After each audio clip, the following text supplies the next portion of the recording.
All right, everybody, what is going on today? Welcome back to the stream. We got some news to go over. We got a couple pieces of news to go over, and then we will probably jump into another weekly winner best ball draft here on Underdog Fantasy and see what we can do with that. We may jump into maybe a fast puppy as well. We'll see. But here we are, and we don't have my favorite news to go over, obviously, concerning some of the one of the guys that I really look forward to watching play this year and drafting a lot of, obviously, this year as well. So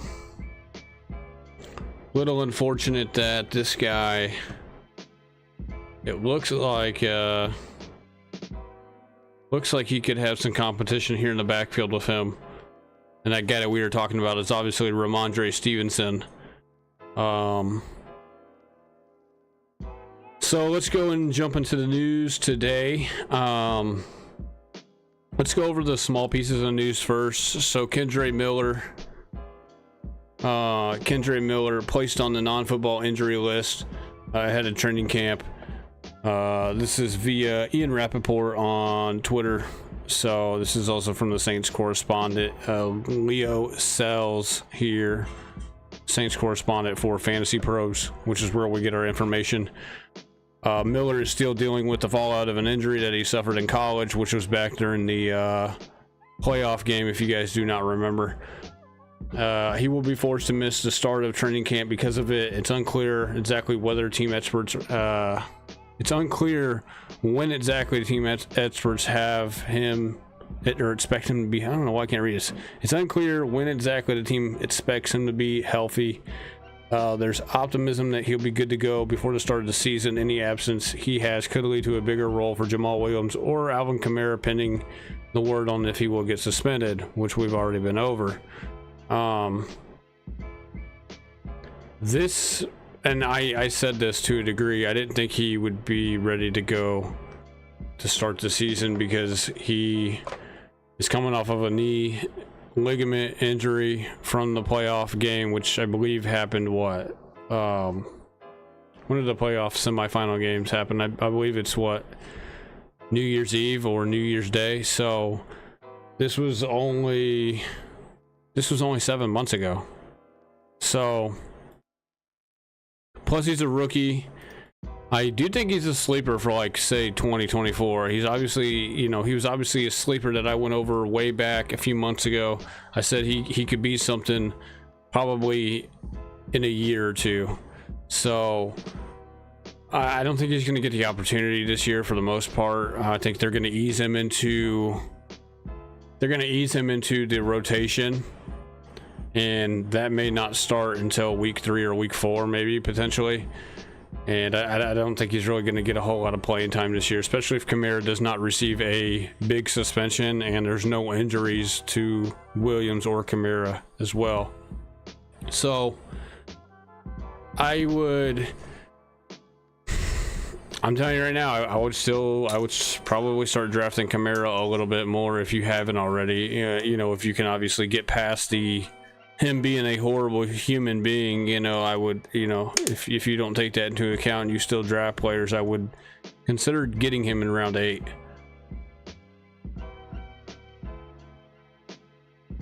Or just don't touch any of this backfield at all. I think Williams could be okay, but I don't think he's not gonna see the same season he had last year, I don't think. And I don't think Kamara is going to either get suspended or I don't think it's going to be more than 2 games. And so therefore I think Kamara is going to be kind of the top dog in this backfield for the most part. All right, let's move on. Let's go to Dak here. So I believe this was yesterday. Was this yesterday? No, this was today. Okay, Dak Prescott coming off a season in which he threw a career high of 15 interceptions. That's while missing like 4 games, by the way. Technically like 5, I believe. Was quoted saying, quote, "I won't have 10 interceptions this year." He won't have any. He's basically saying he won't have more than 10 this year. Prescott mentioned in an interview that his receivers were partially responsible for his high amount of interceptions in 2022. That's crazy. He would say something like that. Why would he say something like that? That's kind of weird. But made sure to not fully discard the blame from himself. If Prescott can limit the turnovers, he could vault into the ranks of a mid-tier QB1. With the departure of play caller Kellen Moore as the offense coordinator this offseason, Prescott could be a volatile pick with some upside in 2023. As it currently stands, the 29-year-old veteran is consensus QB 10 in half PPR leagues. You know, I don't know. I'm trying to. He could vault into the ranks of a mid-tier QB1 with the departure of play caller Kellen Moore in the offseason. Why would he be a more volatile pick this year with the departure of Kellen Moore? Kellen Moore was the reason he was really doing somewhat decent in fantasy over the last couple of years, and the reason why he threw the ball so much. I don't really necessarily agree with any of this fantasy impact. I think he's lost value now that Kellen Moore's gone. If you want me to tell you guys the truth. Now, does he throw more than 15 picks, or does he throw more than 10? Does he get to where he threw 15 last year? Maybe not, because they're probably not going to throw the ball as much. I reckon. With Mike McCarthy calling plays now, but could you maybe see fumble turnovers? I'm not quite sure. I don't know if they throw the ball as much this year, so I guess the chances of him throwing more interceptions obviously would decline because of that. So, you know, but is he going to be an efficient quarterback is the question. So yeah, he missed 1, 2, 3, 4, 5. So he missed 5 games. He technically missed 6. Or wait, hold on. Let's just say, I'm looking at projections. I'm sorry. Yeah, he technically missed like 6. He missed 5.5 because he missed about half the game, a little less than half the game against Tampa Bay, week 1, and then he missed the following 5 weeks. But we look at over the years, and let's just go to 2 healthy seasons. So he missed 5 games last year. 2021, he was fully healthy. He was QB number 8 in PPR through 596 attempts. Okay, he threw 596 attempts. 596, almost 600. Okay, that's pretty darn good considering. That's good QB usage if you have him in fantasy. If you're talking 2 years ago. So let's go back to 2021. Let's go back and look. Let's go back and look here. Let's look at attempts. He was 1, 2, 3, 4, 5, 6, 7, 8. He was 9th in attempts. He had more than Cousins that year. He had more than Matt Ryan. Of course, Matt Ryan was Matt Ryan. He had more than Aaron Rodgers that year. Aaron Rodgers won MVP that year. So, you know, it's like, and if we go back, guess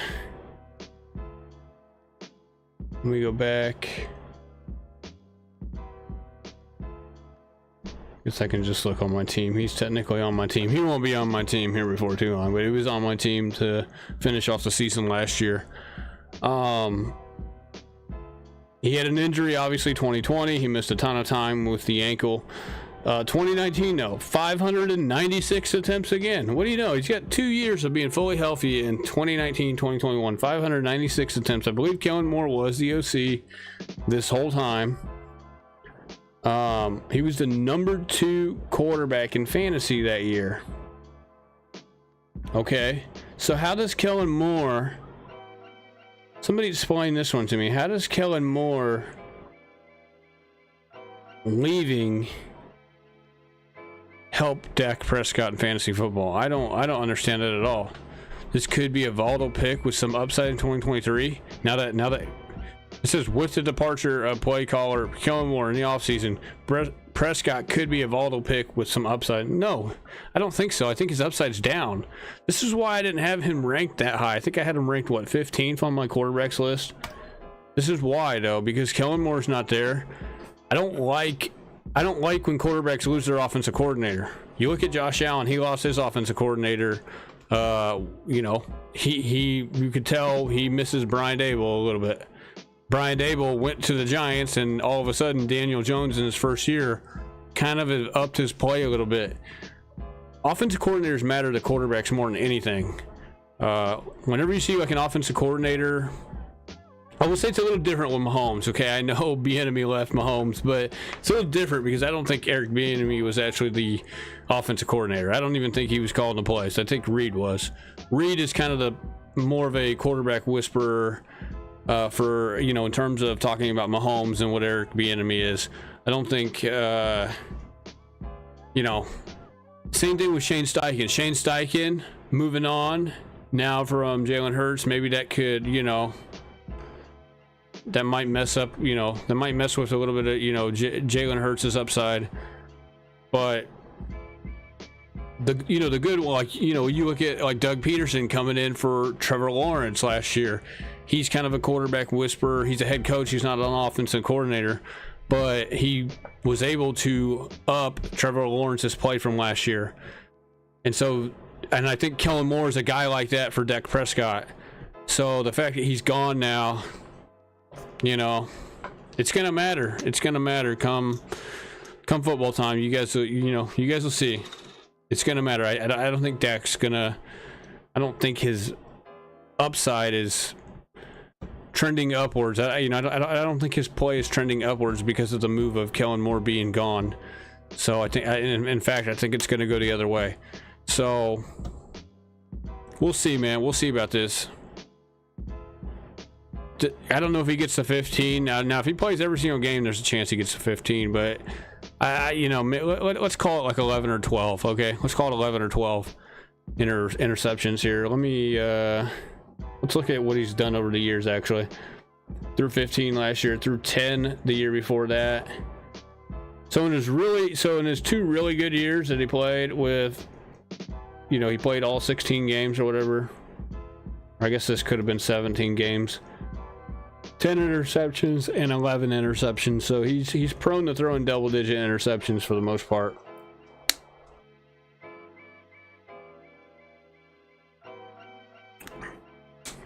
Now 2 years ago when he only played what? No, not 2 years ago. 3 years ago he only played 5 games. He threw 4 picks. 5 years ago he played 16 games. But he only threw just over 500 pass attempts. He had 8 picks that year. Okay, and so if his pass attempts come down, which they probably will, now that Kellen Moore's gone, and if they run the ball a little more, then yeah, I could see him throwing a little bit less than 15 picks. 10 though, I don't know. I would doubt it. I would say he gets to 10 or 11 if I had to put money on it. I don't know what the over-under is on it, but I'd be curious to see what it is. All right, let's go over our main piece of news that we're talking about. This is on the title of the video. This is the thumbnail. Dalvin Cook. And this was fairly recent. This was only a few hours ago. This was 5:39 p.m. Eastern time.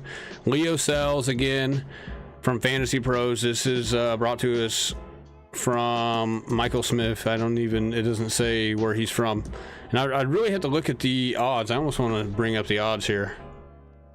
Let me see if I can pull up the odds, but let's just go over it real quick. New England Patriots have emerged as the new odds-on favorite to sign free agent running back Dalvin Cook, according to Michael Smith. Fantasy Impact: Cook signing with the Dolphins seemed to be the most likely scenario. This is what we were hoping for. We were hoping it would be Miami because we have no investment in any of the backfield, you know, anybody out of the backfield of Miami. And really they could use them obviously as well. But now the Patriots have emerged as the front runners of the veteran running back. They missed out on signing wide receiver DeAndre Hopkins. They are still looking to add a proven veteran to this team like Cook. If this pairing ends up happening, that'll severely limit the upside of Rhamondre Stevenson, who's currently getting a lot of hype as a potential RB1 for this season. This is not good news for Rhamondre Stevenson, and if this does happen, it's not going to be good news at all. I have a lot invested in Rhamondre Stevenson. I've been telling you guys to go out and get Rhamondre Stevenson. I think he's a steal in round 3. If you were in full PBR, he's really a steal if you can get him, you know, that late.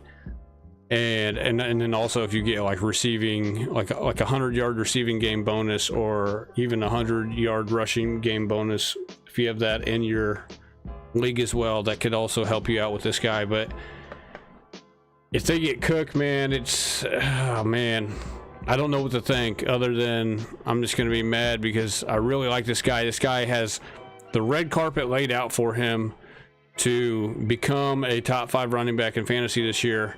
The only thing stopping that is something like this. It's something like Dalvin Cook signing with the Patriots, and then you see a split backfield, and you basically see what he's been dealing with for the last, you know, the first 2 years of his career, the only 2 years of his career in New England, which was sharing a backfield with Damian Harris. The only upside about, I guess, like the only positive you can take out of it is that if Cook gets hurt, and there's a possibility, and a pretty good one, I would say, just because of all the injuries he's dealt with, that maybe an injury pops up and maybe we just don't have to really worry about it too much. But, and obviously I'm not wishing any ill will upon Dalvin Cook, but it just sucks to see that this guy now is potentially going to be headed to New England, where he's basically going to be ruining our Rhamondre Stevenson shares that we have. So it's a little bit unfortunate. If this is the case. I'm going to go and I'm going to see if I just want to see what the odds are here.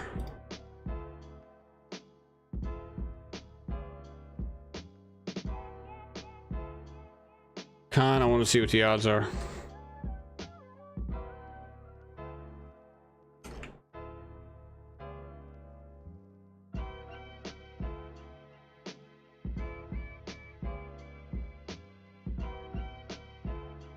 It's gonna make me sign in. No way. Let me sign into this real quick. Yeah, we don't want to see Dalvin Cook, man. We don't want to see Dalvin Cook go to the Patriots. Go to Miami. You know, nobody has anybody, you know, I don't think anybody has any investment hardly in any of the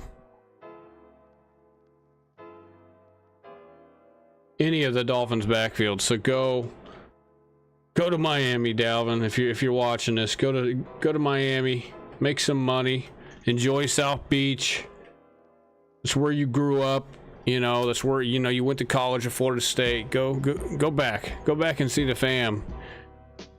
And you know, stay away from Rhamondre Stevenson and the Patriots. All right, let's go to the sportsbook here. Let's look. They gotta have it on here, right?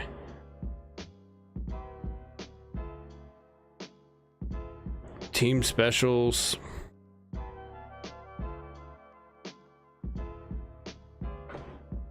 Futures.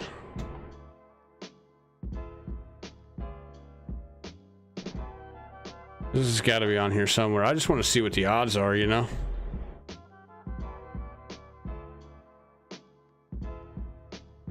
Off season, here we go. Which team will Dalvin Cook take his next regular season snap from? The Patriots are plus 150. The Dolphins are plus 200. So the Patriots are indeed a new favorite here. And I can show you guys this, I guess, right? So here it is right here. As you guys see, the Patriots right here are the odds-on favorite right now to sign Dalvin Cook. You got the Dolphins and the Jets. You pretty much have the whole AFC East up here.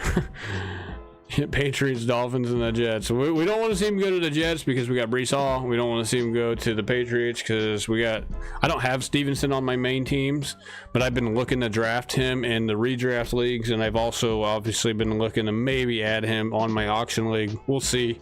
I may not get the chance because the guy who owns him may keep him. This news, though, will also maybe drive away somebody from, like the guy in my league from keeping him. So it's kind of good and bad news, I guess, to a degree. But this is not a good sign here. We don't want to see him take over. I would say take over for Rhamondre, but he would be definitely involved in splitting time with him for sure, and that would not be good. So, man, it's a bummer, man. It's a bummer, man. There's probably just, there's probably going to be a couple more pieces of news that come down between now and the start of the season. That's kind of bad news on the outlook of guys that we are heavily invested in, or guys that we think are going to pop off, and then something comes up. And so this is very, very unfortunate. I know Stevenson is a nuclear player. Here he is. He still is going to be on the list, though, obviously, until we figure out exactly what happens here.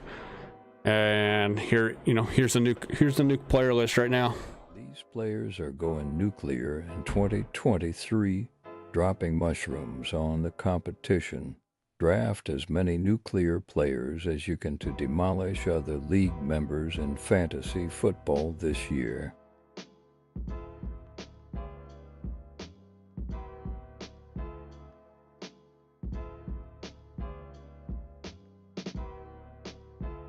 So we haven't really added anybody to it recently. We added Lawrence, Akers, and Montgomery a few days ago, but since then we have not added anybody new.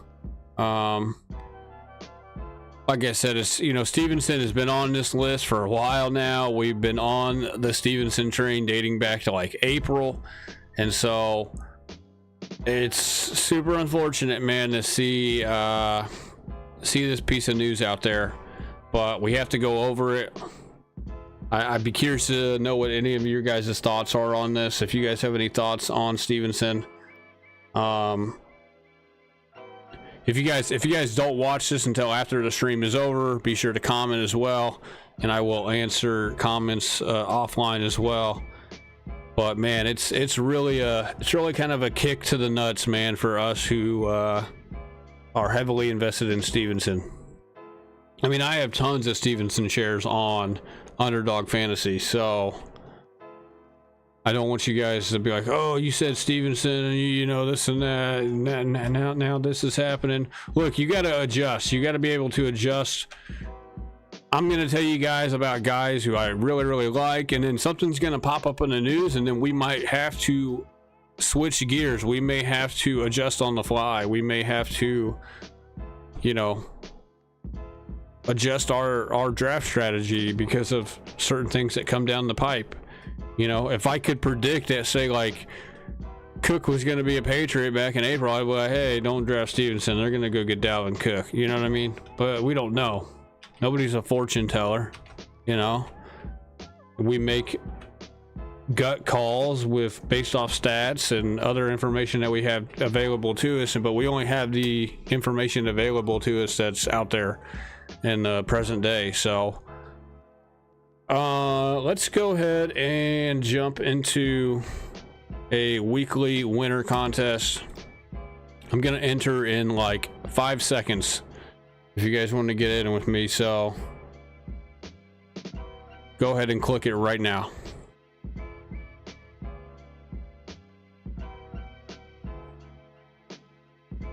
All right, we're in with 3 people left.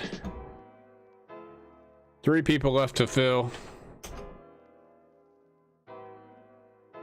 I'm going to try to do this strategy once again that we tried to do yesterday. We're going to try to go for these week 10 guys here, but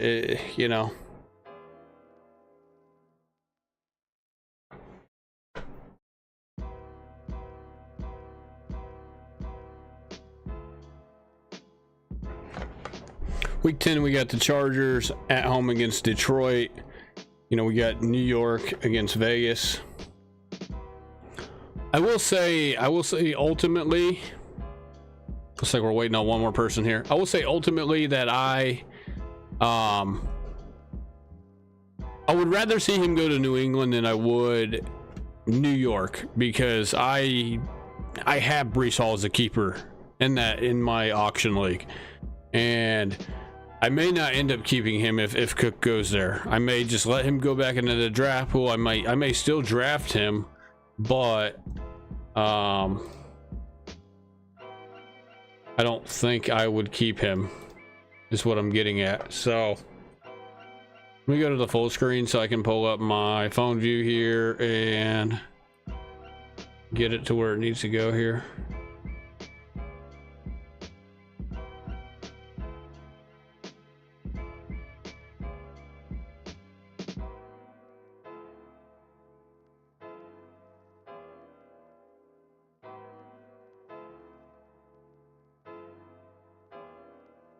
All right, that'll be good enough right there. We have pick number 7, so this is, once again, we're right in the middle of the draft again, and this is terrible. I wish they would put us on one of the ends, but we're gonna have to adjust as we, let's see here. I'm gonna go for, I may try the same thing, but I'm gonna try a different strategy this time.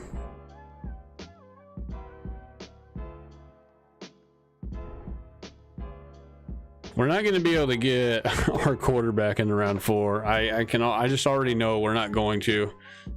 And so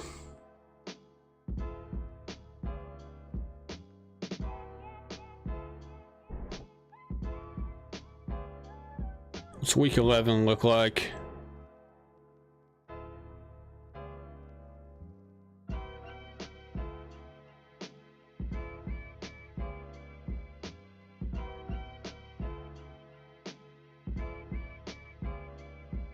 Dang it, dude. I was hoping Kelsey would fall to me. I was thinking about going Kelsey and Chiefs players, maybe.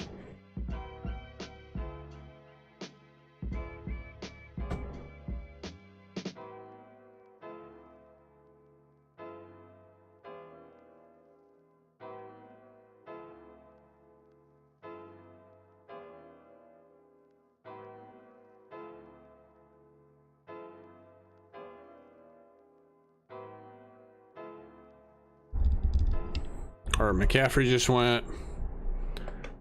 Good grief, man. All right, we're gonna try this again, okay, guys? We're gonna try it again. We're gonna try this again. We'll try it one more time. If we can't get it right here, then I don't know what we're gonna do.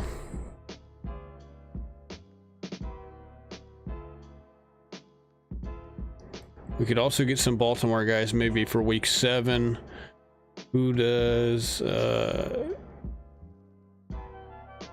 Who do the Chargers play? They play the Chiefs week 7 in Kansas City. We also got Chicago week 7 at home against Vegas. So, and we got Atlanta and Tampa Bay.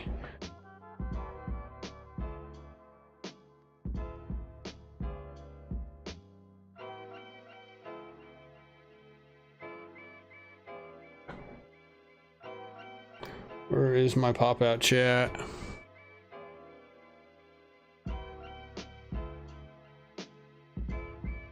There it is.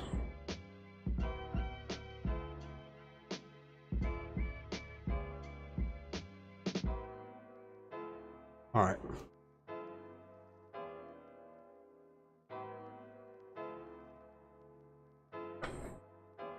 All right, this is a weekly winner contest. So that's, you know, they have payouts based off basically how your team performs every week, and you can win up to 20K if you end up finishing first place in any week. I believe I would have to look, but I don't know what the minimum payment is. It would be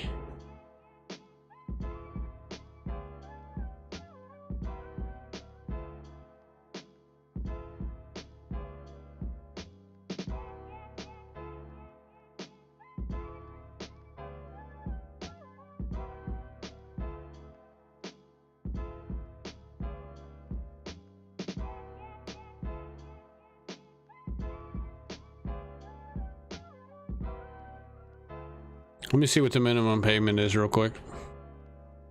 Per week. So the minimum payment is $10 per week. That's if you finish like inside of 7,315th place. So it's gonna be it's gonna be a grind fest. All right, we are on the clock here.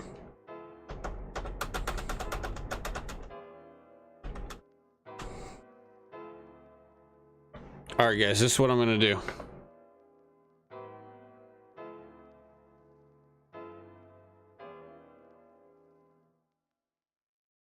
I'm gonna reach. I'm gonna reach here, okay? I'm gonna go Justin Herbert.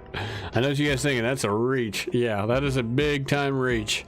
But we're gonna do it.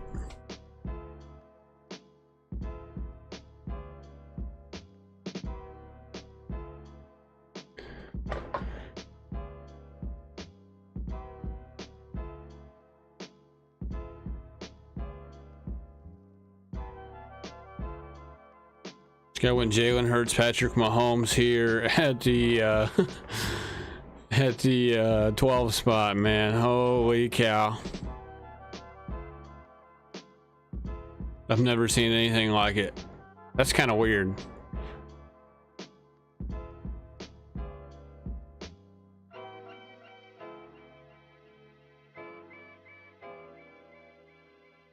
This guy right here probably tries to take Lamar Jackson in round 3, I'm guessing. Let me go get a water. I will be right back.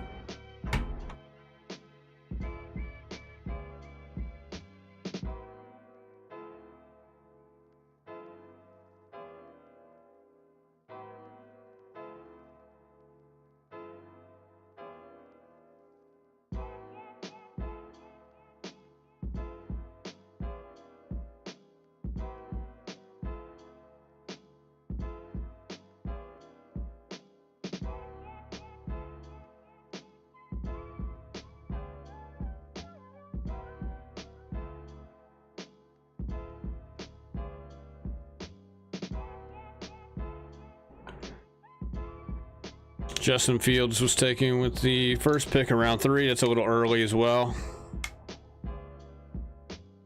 I don't blame the guy though. He probably wanted Jalen Hurts or somebody like that. Surprised he didn't take Joe Burrow, considering that he's got Jamar Chase. I would have taken Burrow, I feel like.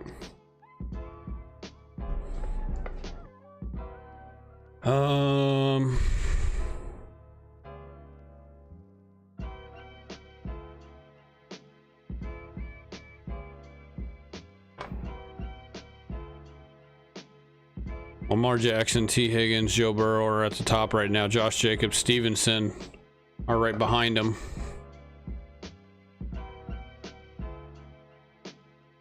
Ooh, this guy may have just got sniped. He goes T. Higgins, okay. We're gonna go.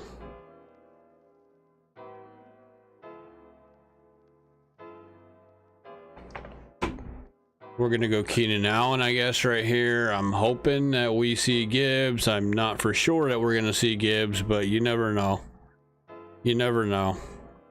If we do, we do. If we don't, we don't. So Gibbs has the higher ADP though, so I feel like I gotta take Keenan Allen.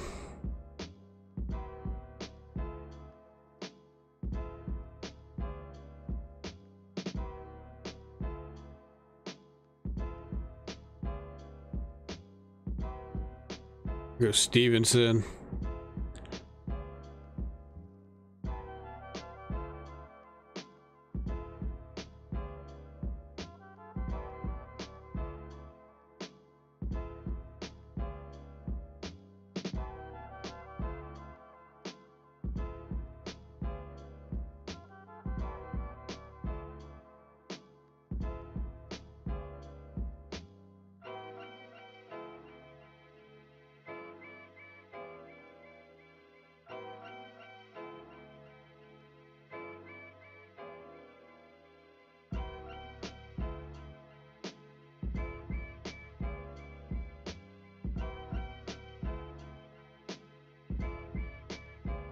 Let me go back to week 10 here real quick and take a look again.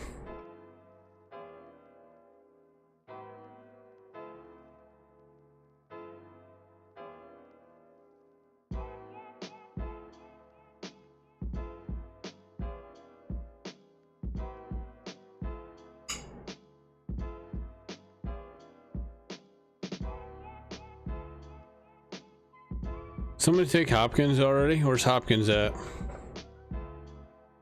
He's still on the board. ADP is 51. His ADP is going down. Okay, that guy took Calvin Ridley. That kind of sucks. We were hoping for Calvin Ridley. Yeah, hopefully Gibbs stays on the board here. Josh Jacobs is still on the board. Imagine that. Imagine that. There goes Gibbs, dude. Oh my goodness, man. Oh my goodness, man. All right, we're gonna go. Gosh, man.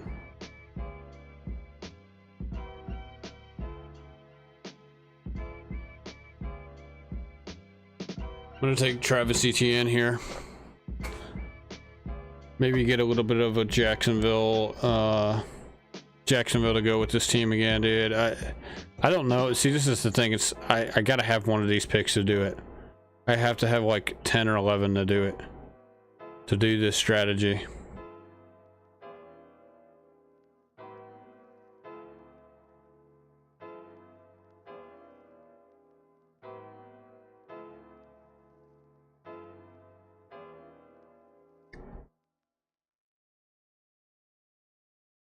Let's look at week 6. We got Detroit against Tampa Bay. We have Jacksonville at home against Indianapolis.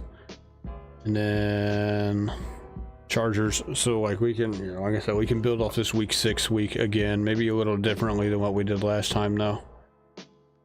Obviously we're already a little different. We got ETN. I'm going to try to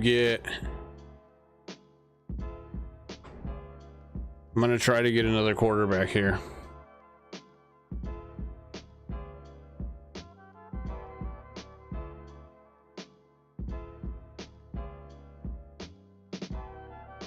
Basically, we only have one piece of Detroit's offense, but it may be the important, like really it is the most important, you know, the most important piece, and maybe it's the only piece that we need. So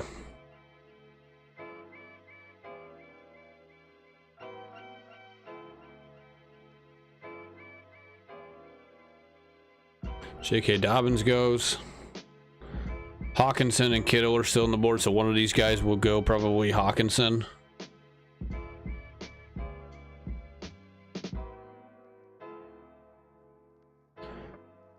The guy in front of me needs quarterback is the problem.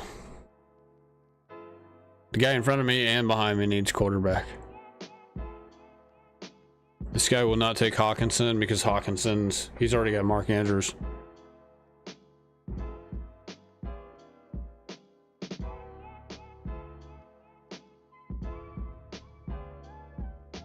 Don't do it, dude. Don't do it. Don't do it. He's thinking about doing it.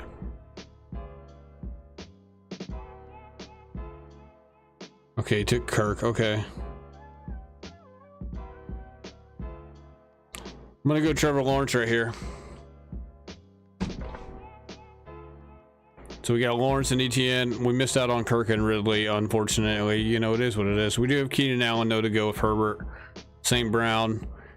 St. Brown's obviously a good first-round pick. I don't care where you take him anyways. You know, you can't really go wrong with St. Brown, in my opinion, this year. I don't think you could have gone wrong with him last year either, but I do like St. Brown a lot.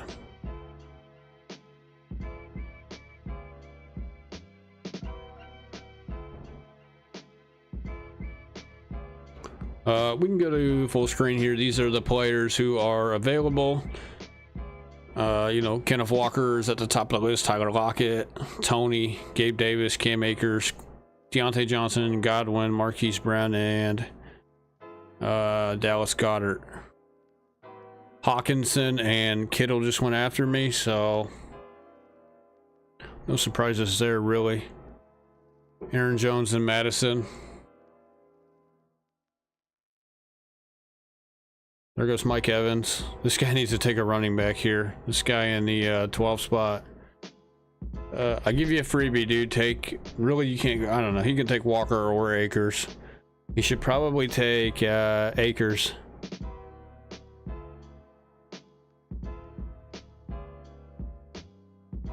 I would take Akers.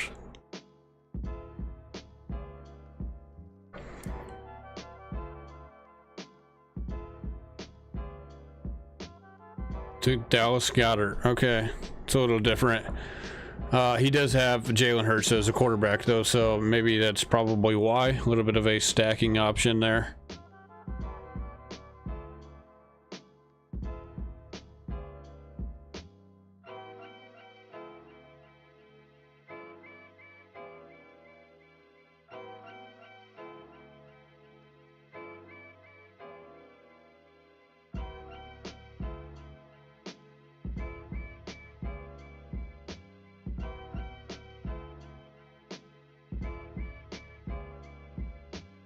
All right, there goes Walker.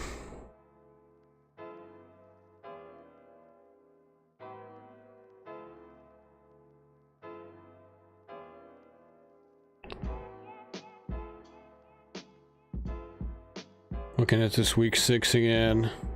LA's got Arizona this week, bro. What? All right, give me Cam Akers. No-brainer pick. Kind of a no-brainer to take Akers right there. He was at the top of the list anyways, but we were going to take him. Yeah, he's got Arizona in town this week, and we're looking at week 6. We're kind of building for week 6 right now, ladies and gentlemen, if you guys are just now tuning in.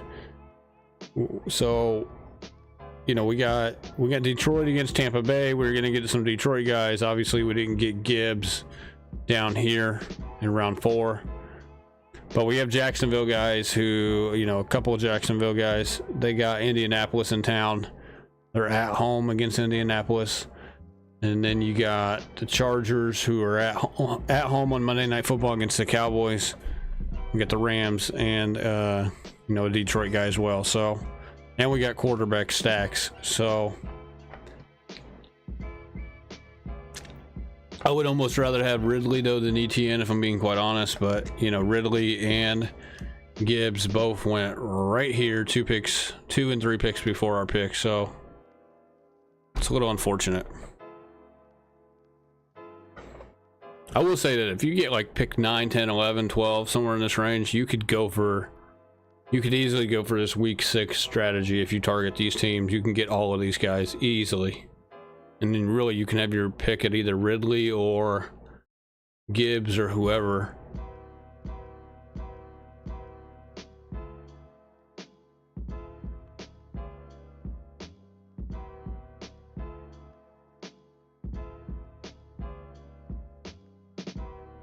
Looking at we're up here in 2 picks.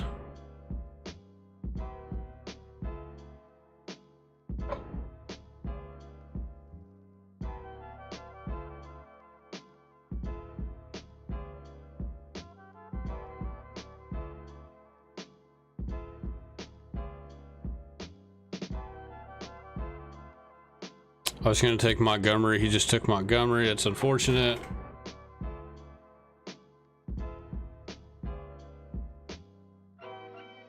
We'll take Quentin Johnston again. Give my one of my quarterbacks another guy to throw to.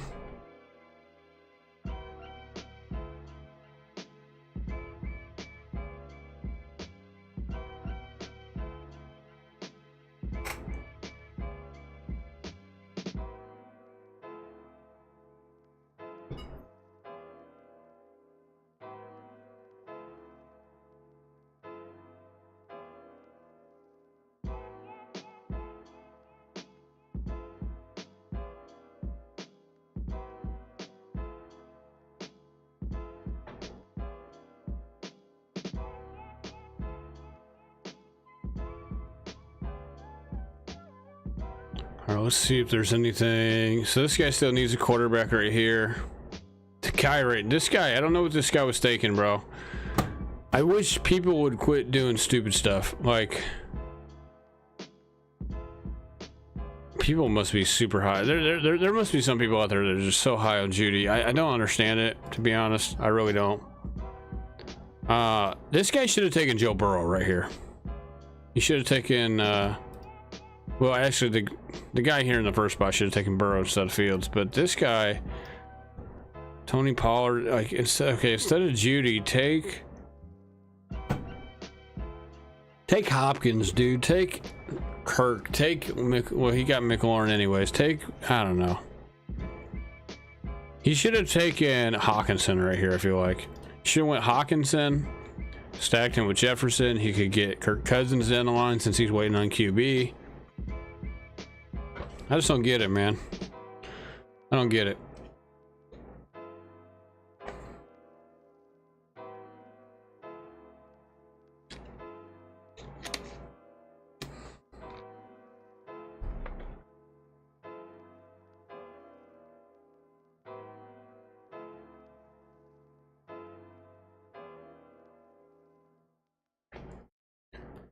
I appreciate all you guys who are new, who have subscribed to the channel. We are up to 135 subscribers now on the channel. Obviously, we're small.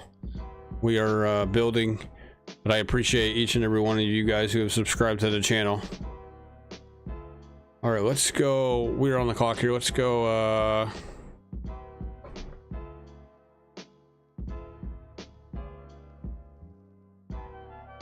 Newly 3-year deal. Newly signed to a 3-year deal, $42.5 million tight end, Evan Ingram. Let's get him for Trevor Lawrence here, since I missed out on the 2 pass catchers.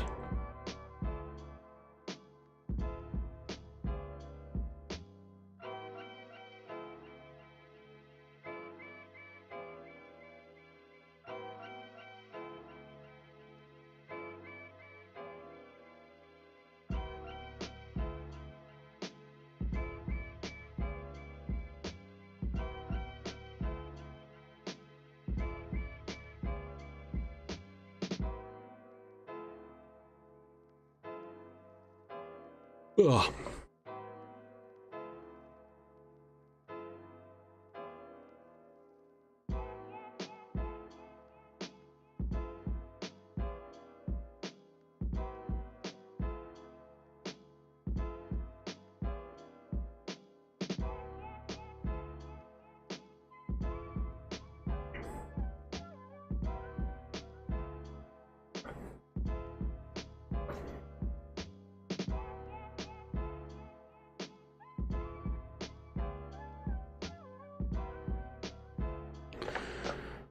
This guy added another quarterback, Richardson. This guy got Kamara. This guy took Traylon Burks and DeAndre Hopkins, 2 rounds apart. He got 2 to go with Tyreek, Saquon, and Jonathan Taylor. DJ Moore as well, and then Kamara. Okay, that's not too bad from this. It's okay. Depends on what you're trying to do, you know. There goes Freiermuth. There goes Cook. Cook went right here behind Alvin Kamara. This guy took Derrick Henry, J.K. Dobbins, Josh Allen, Kelsey. He's all over the place. All right, we're gonna go probably best available player, roughly.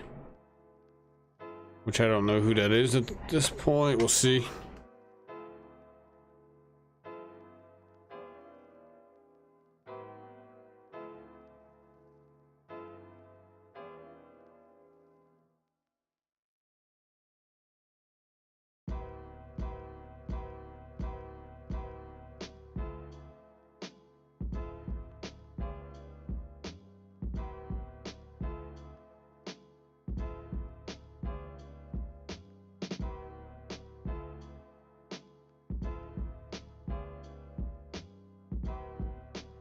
We could take Jameson Williams.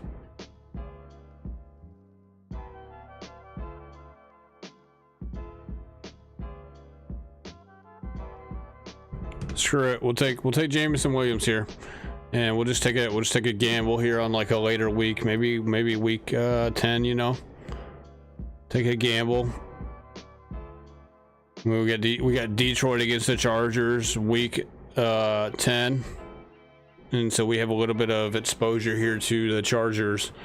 And Detroit, obviously, we're missing Gibbs, unfortunately, but.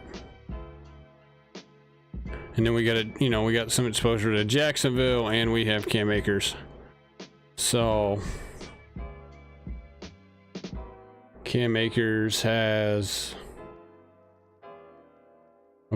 isn't playing week 10. That's right, they got bye week. So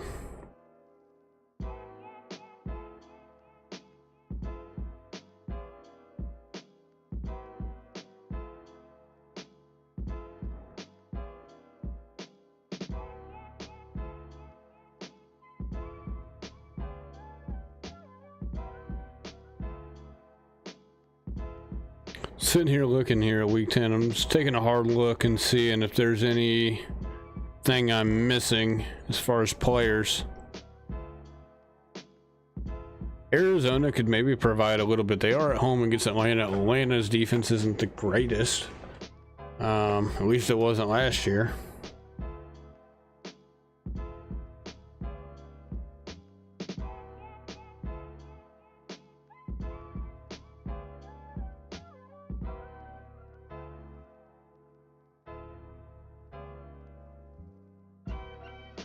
Gonna end up getting Pacheco, Elijah Mitchell. This should be okay. He took Penny. I was gonna say he should have taken like McKinnon, maybe he should have taken McKinnon, huh?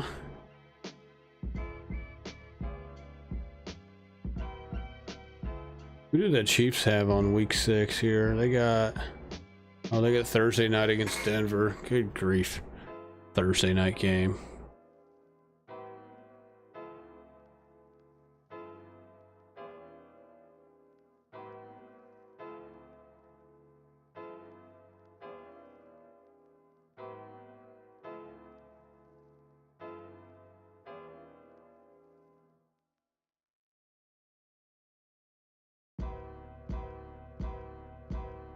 We're getting a discount if this guy falls to us, and we will take him.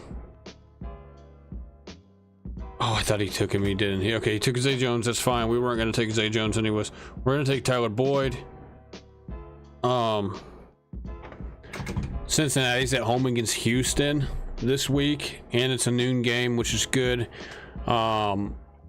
This could be a game where maybe Tyler Boyd can provide something for us, and so we'll take him considering his ADP was last round.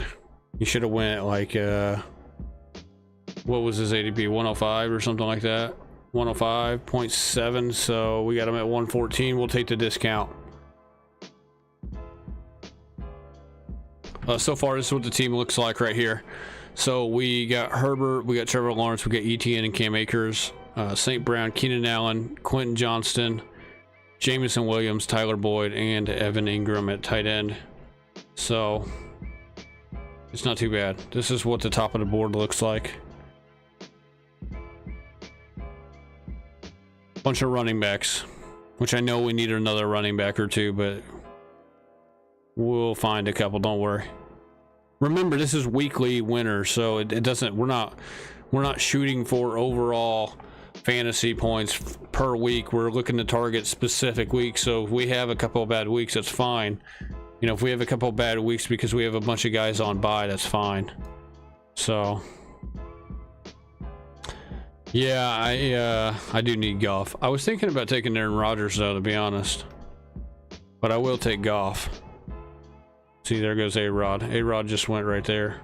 I need to move this. Put you up here. Yeah, I do need to get Goff. Goff is kind of, his ADP is coming up.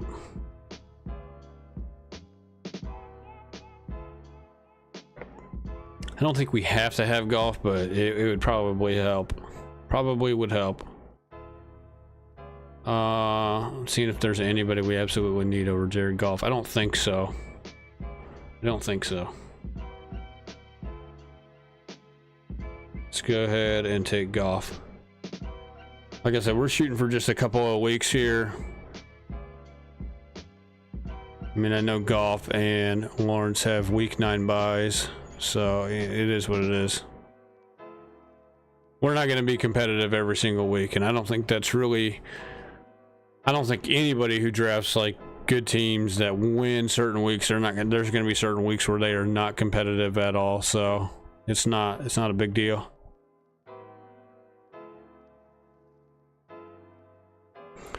Genji, what do you think of, I don't know if you noticed that we went over the news a little bit earlier.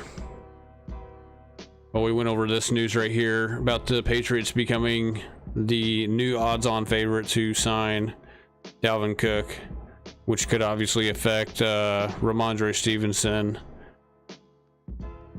greatly. So, and I did look at the odds. The odds are, at least on DraftKings, the odds are plus 150 for the Patriots, and then it's like plus 200 for the Dolphins, who are the next leading favorite after New England is now. So I find that kind of interesting and troubling too, because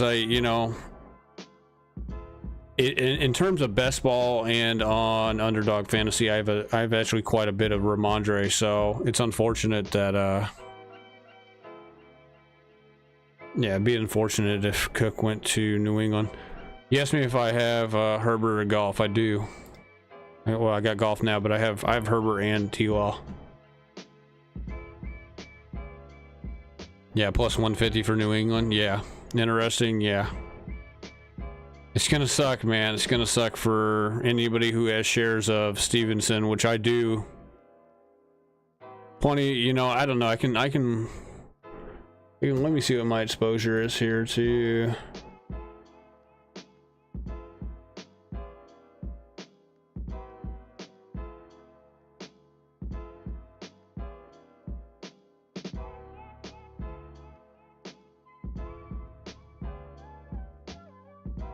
You guys want to know what my exposure is to Stevenson? It's a ton, dude. It's not too bad. It's 23.1% exposure to Rhamondre, so I guess it's not as bad as what I thought it was. That's still a decent amount, though. I do have more Breece Hall. I do have more Najee Harris. I do have more of Rashad White, Damian Pierce. But Stevenson's right there. I do have almost as much as AJ Dillon and Montgomery as well. Okay. I'd be worried for Rhamondre. Yeah, I would be too. Do I pass on this guy? I think I will, just because I got receivers. I need another running back. Like bad.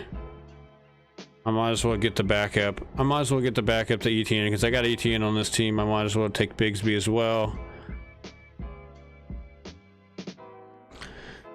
I'd be worried about him, but at the same time, I would not be worried about him, just because, yeah, the pass catching role, exactly. Hopefully he can retain his pass catching role, exactly. Yeah, because he's been in like, let's say Cook signs, he's been in a similar situation over his first 2 years with Harris, and so we can kind of know what to expect if that happens. We could be like, okay, it basically went back to, the last 2 years where he's had Harris splitting time. Like Tank Bigsby, big on him in Dynasty. Yeah, I am too. I think I'm telling you, I've said it on other people's shows. I've talked to other guys about it. I think if a lot of people don't really, and a lot of people are kind of high on ETN, and I think ETN is decent, but at the same time, ETN had 5 fumbles last year. I don't think he lost all 5 of them, but he had 5 fumbles. The guy coughs the ball up a ton, and if he coughs it up a couple of times this year in crucial moments and they lose the ball, I would watch out for Tank Bigsby. He was very, very good in college, and I think he was a steal for them in this draft, and he's a very, very decent threat to ETN, I think.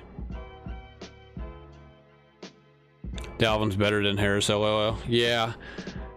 The question, though, is, in my opinion, about this whole situation, basically, if he goes to New England, is how healthy can he stay? Does he stay healthy? He is going into like year 7, right? I believe. Year 7 it is. So how healthy does he stay? What happens if he only plays like 3 or 4 weeks and then he's just, you know, he has like a situation where he's basically missing week after week. He ends up being like questionable week after week, and he's missing a ton of weeks. At that point, Stevenson could become a steal, depending on obviously where you draft him, obviously. But this is not going to help his draft stock at all.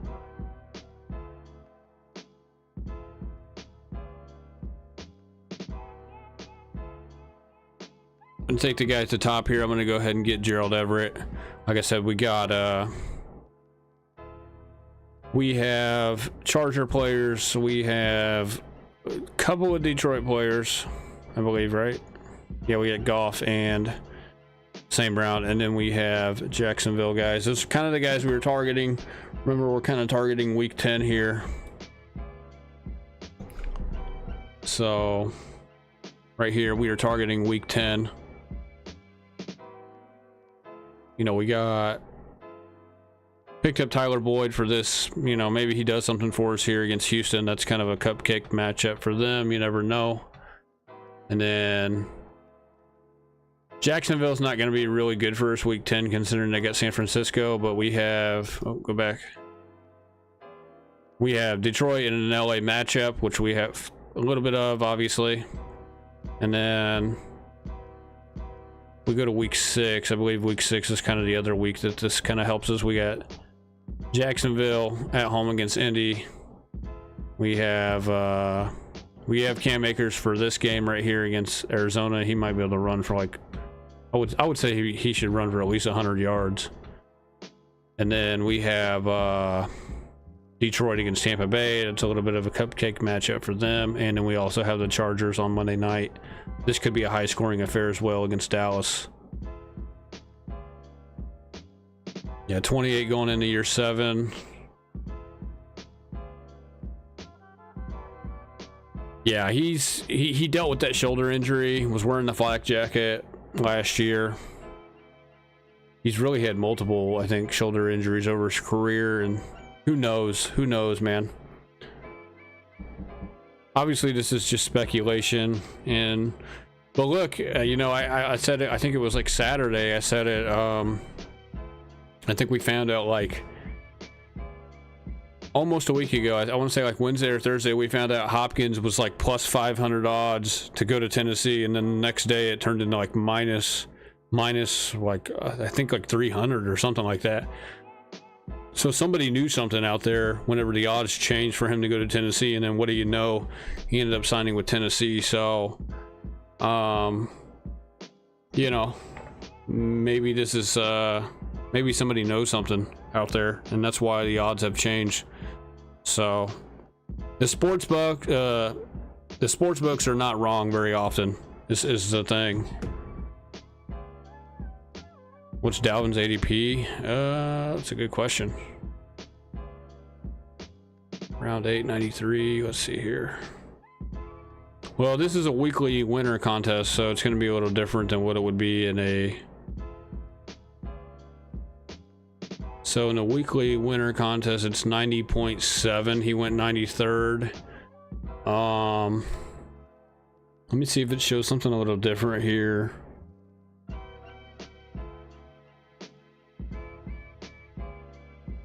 So in a regular like Underdog fantasy football league, that's not the weekly winner contest, it's like 89.9, so it's roughly 90. It's roughly 90, which is basically you know, that's right here in the middle of round 8 basically. So I don't know how much it'll come up if he goes there, but I know Stevenson's is going to come down. Stevenson's kind of already, I mean, like this guy took him 35th overall. Stevenson was routinely going like up here where Derrick Henry and Barkley are. So Stevenson could fall to round 4, which I'll take him. I'll still take him. I think if he fell to like right here where Jacobs is, and ETN and Gibbs, I would take him right here. I wouldn't take him every single time, but you know, would obviously there'd be certain scenarios where I would take a receiver if I need a receiver, but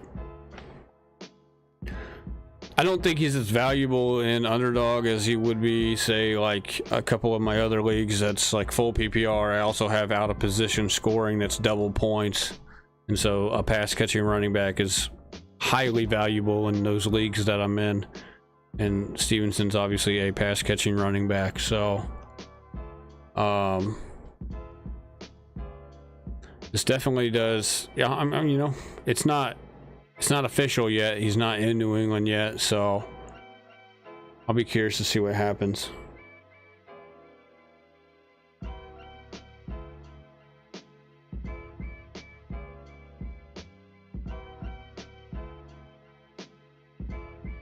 I think he was number 7 last year in my half PPR league, in my my auction league, so.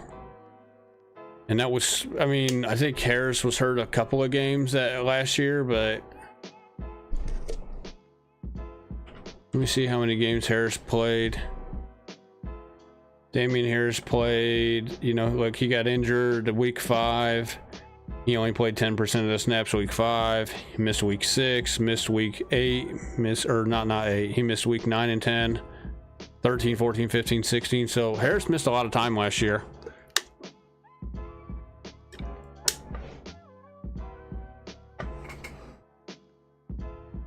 What are we going to do here?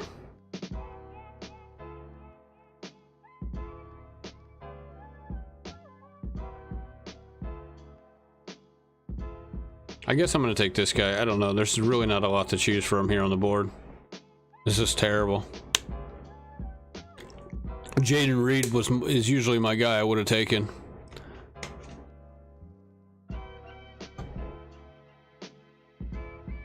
I don't think so. I don't think they're going to both end up in the 5-6 range. Stevenson's only going to fall so far. He's not going to fall 2 rounds. At least I don't think. Harris missed a chunk of the season, yeah. And you know, let's look at Cook here. And I don't think, like, you know what, you got Cook going in the middle of round 8. He'll come up to round 7, but he's not going to get to round 6. I could see him coming up to like where Montgomery is. He's going to come to this range of round 7, but I don't think he's coming back to. I mean, you got to think when he was, even when they were already talking about him maybe going somewhere else, Cook was, you know, or yeah, like before they cut him, Cook was going at the end of round 6. And that was about as high as he went, so.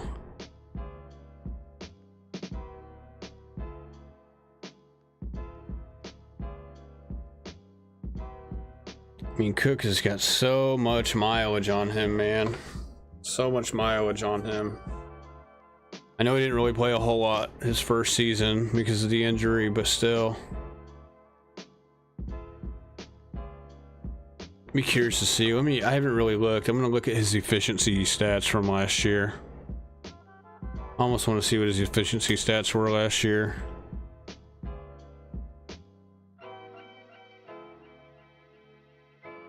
Let's go back down here. See what we only have 3 picks left, so we're kind of just.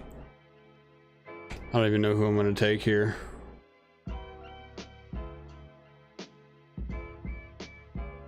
Actually, we can just pull this over. We need to take.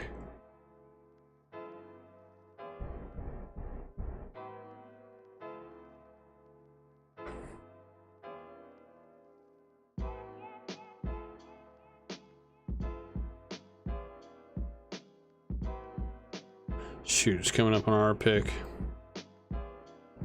Who does New England have this week?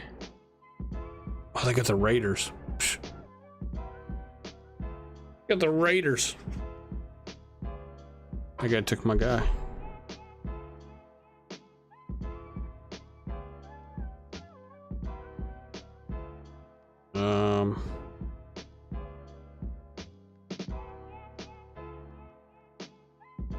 They're on bye.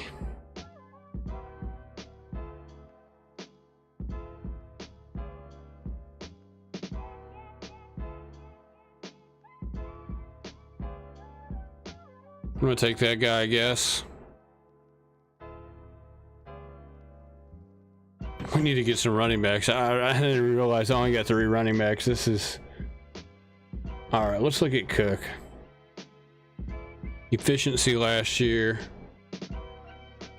4 straight heavy volume seasons. Yeah, 100%.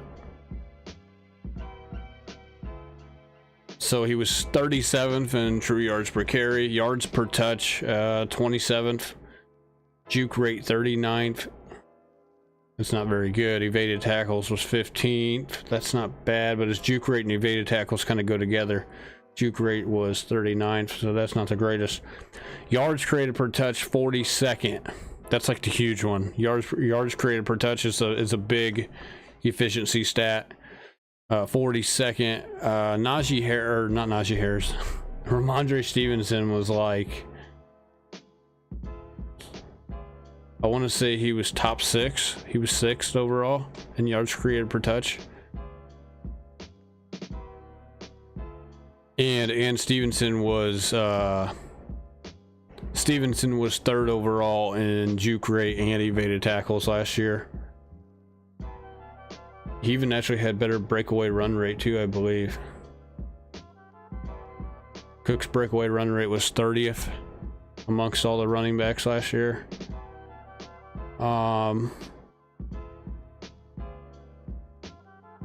He's definitely lost a step. There's no question in my mind that Cook has lost a step. Yeah, there's no question in my... So his first 2 seasons he dealt with missing time. Yeah, he missed, you know, a ton of time the first year. Second year he didn't miss a ton, but he missed like 4 or 5 games. Yeah, let's go back and look at 2018. He missed, actually he did miss a ton. He missed 5 games. And then he missed a little bit of time. Like he missed actually technically 6. You know, the Rams game, he only played 24% of the snaps that game. So you can chalk that up as kind of a missed game. He only had 10 carries for 20 yards. We gotta take a running back here, so I guess I'm gonna take this guy, dude. I don't know. Running backs left on the board, not good. Yeah, so Cook was 42nd in yards created per touch, which is terrible, by the way. I mean, it's not. It was 2.4, which isn't horrible, but to be 42nd in yards created per touch amongst, you know, he had 41 running backs who were better than him in yards created per touch, and then the juke rate was 39th. Yards created was he was 14th in yards created, but that's only because of all the opportunities he got. That number doesn't really matter. That's why we don't look at yards created. We don't look at total yards created because there's other running backs who don't get as much opportunity as somebody like Cook. So we look at how many yards created they had per touch. And Stevenson in this category is just so much better. And that's when Stevenson finally got the opportunity as well, considering that Damian Harris missed some time last year. Stevenson was 6th overall in yards created per touch. And 3rd in juke rate, 3rd in evaded tackles.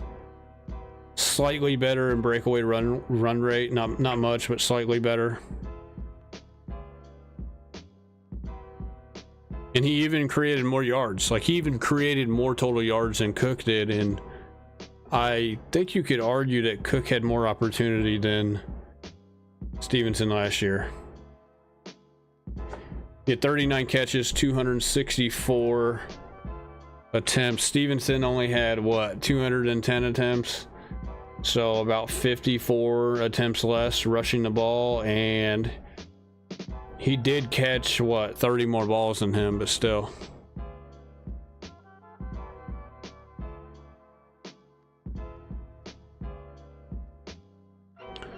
breakaway percentage career is 31.4%. Last season he was 29.1%. You talking about Stevenson or are you talking about Cook? We got to draft one more guy here. I guess we're gonna take, good grief, man.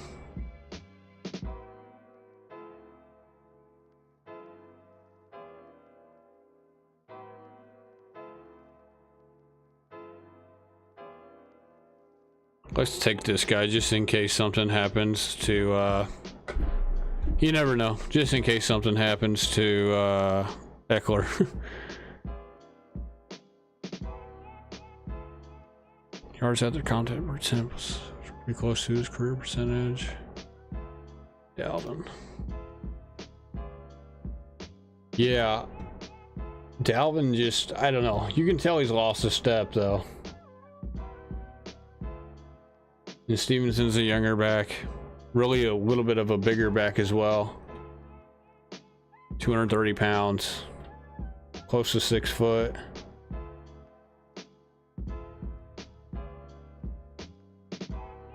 It'd be really interesting if they end up signing him, say, like this next week or so. That would be... well, you know, we would talk about it again. But,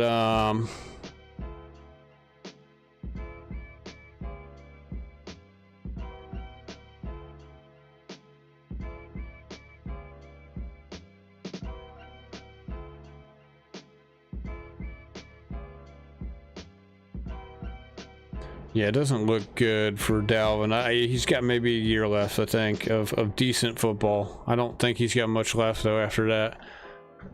This guy just took Tyler Conklin, second to last pick. All right, looks like he picked. It's over here. It's not going to show us because it's, like, bugged. These are projections. Like, you know, the projections don't really matter. We're just looking to win 1 or 2 weeks. We got LA, Jacksonville, Detroit. That's pretty much what we got here. We got a lot of LA. We got a little bit. We got Chuba Hubbard mixed in. We got Boyd mixed in, Slayton and Quez Watkins, and then we have all the tight ends, all the quarterbacks. We do not have all of the running backs, but we got a couple of them, and then we got a fair amount of the receivers as well. So. I only wish we maybe had... I would almost rather not have ETN and have either Gibbs or Calvin Ridley for the Jaguars, I think. Let's see here. Let's hurry up and do another puppy. The puppies are filling up. This fast puppy. So let's go ahead and do a fast puppy real quick. And then call it a night. Probably call it a night.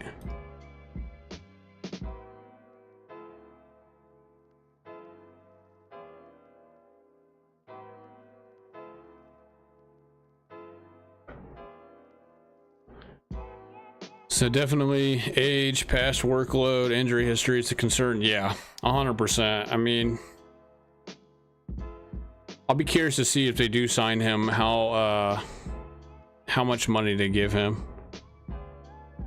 You like my team? You like the stacking? Yeah. Like I said, we're just going for like week 10, week 6, and maybe who knows, maybe another week or 2 in there somewhere could benefit us. I don't have all the weeks memorized as far as every single team playing each other.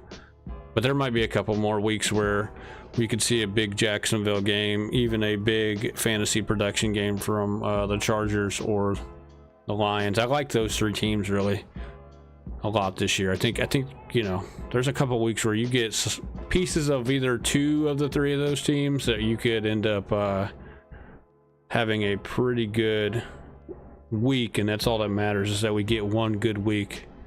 So all right, this is different. Obviously, this is not the weekly winner. This is a fast puppy. So once again, we're right in the middle of the draft order again, dude. So it's like, I'm about sick of this.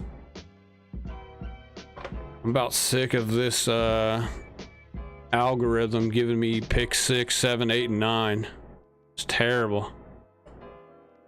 All three high-powered offenses. Yeah, exactly. Exactly. And they're playing bottom of the barrel teams, like really those 2 weeks and really a couple other weeks. Plus Jacksonville has Houston twice, you know, division opponent. And you could argue, you know, Detroit playing Minnesota twice a year. One of those games, if not both of those games, will probably be a pretty high scoring affair. So there's always a chance out there for the higher power, you know, high powered offenses. That's why you go after them. So Bijan, yeah, I have a ton of Bijan. I have a ton of Bijan, and so I could take him. I'm not against taking him, obviously. Let me pull this up on the phone real quick. We got Tyreek Hill that's still sitting there as well. You know what? Listen, I have a ton of Bijan, okay? So I'm gonna try something here. Since this guy says he's going for 2,000 yards this year, you know, and I have a little bit of Tyreek Hill, not much, but don't worry about me not going Bijan, dude. I have a ton of Bijan.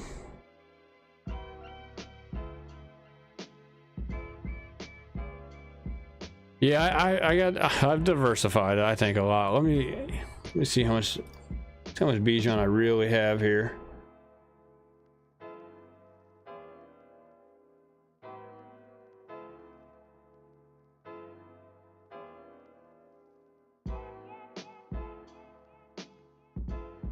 I got 20% of them, so it's not like a ton, but it's quite a few considering how many drafts I've already done. 20%'s pretty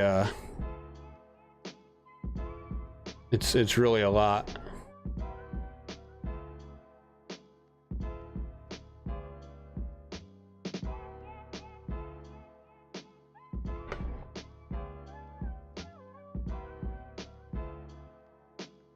It would be really sweet if St. Brown would follow us. He's at the top of the list right now.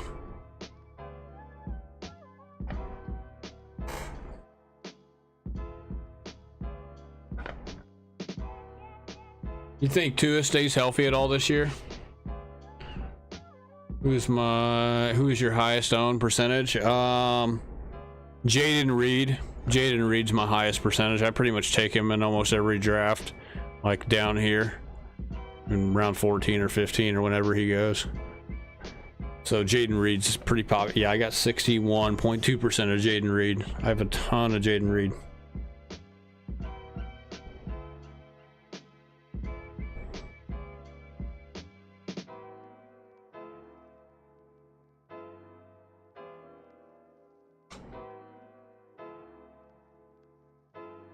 St. Brown, Patrick Mahomes, Nick Chubb.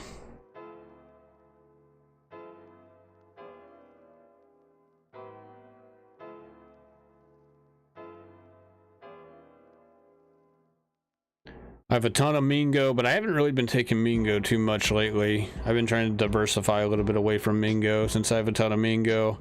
I got a ton of Pat Freiermuth. I have a ton of Isaiah Hodgins because I take him a ton down here at the end of the draft. I have the highest percentage of any like good player is Garrett Wilson. I have 38.1% of Garrett Wilson.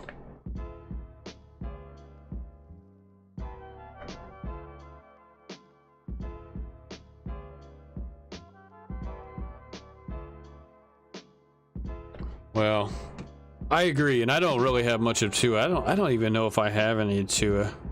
We might get some though now that we got Waddle and Hill. I'm gonna try. Let's go for a little bit of Miami stack here. Let me see how much of Tua I have. I maybe have one share of him. Maybe I got 3% of Tua.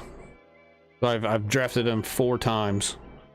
So, and I have well over 100 teams. So, not a whole lot of Tua, obviously, but I do have 4 shares of him. I mean, if he can stay healthy, I think he's a sleeper. He's a guy who should be inside the top 10 quarterbacks for sure if he stays healthy. There's no question about it.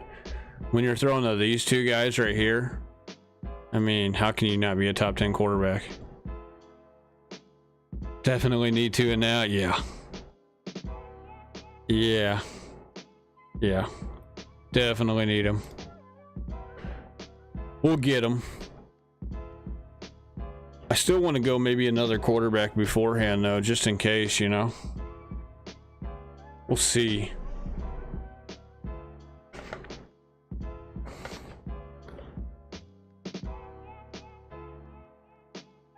I seen Trevor Lawrence. So the last puppy I did, I think I seen Trevor Lawrence go 77. So I might see if Lawrence falls to 78 here, and I'll take him if he does. And if he doesn't and I miss out, then we'll just go Tua first, and then we'll take like Rodgers or Kirk Cousins, or you know, somebody. We want one of these older veteran quarterbacks who go down here in round 10, 11, and 10, 11, or 12. So this guy took Burrow early. Can't believe Brees is still on the board. Yeah, Stevenson's at the top of the board right now. Stevenson, Allen, DK, Jacobs, and Brees. There goes Keenan. You know, I'm gonna go Brees because we'll pass on Stevenson this time. Give me Brees. I like Brees Hall a lot. Plus, we got division rivals here. We got Jets, Miami, so we have guys playing each other as well a couple times.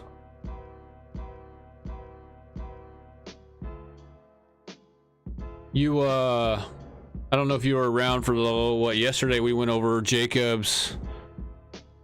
We went over Jacobs and Barkley, and we went over Pollard as well, their contracts. What do you think about those guys?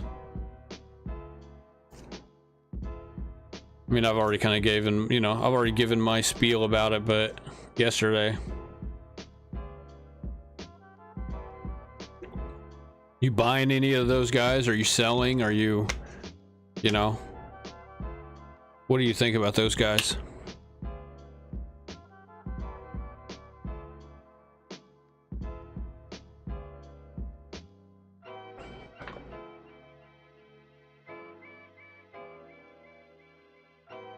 Running backs are delusional. How so? How so? You think? I do agree. I do think, like, I mean, I don't feel sorry for him in a whole lot of sense. The fact, I mean, you're talking about $10.1 million as far as the franchise tag goes, and it's still $10.1 million. I mean, it's a lot of money. I mean, I know, like, obviously I'm not a professional athlete or anything, but still, you offered me $10 million to say, hey, you do this right here. You do, you say, hey, Wayne, you do 3 streams a day, and I give you $10 million for a whole year. As long as you do 3 streams every single day, I'd be like, okay, sign me up. Where do I sign? And so,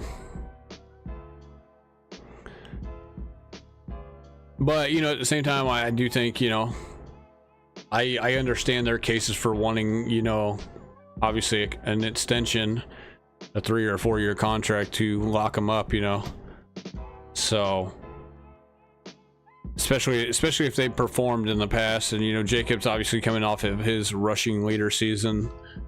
Jacobs is probably deserving of it, and so I think Barkley's a little bit deserving of it too, but they were probably asking for a little bit too much, or a little bit too much guaranteed money would be my guess as why.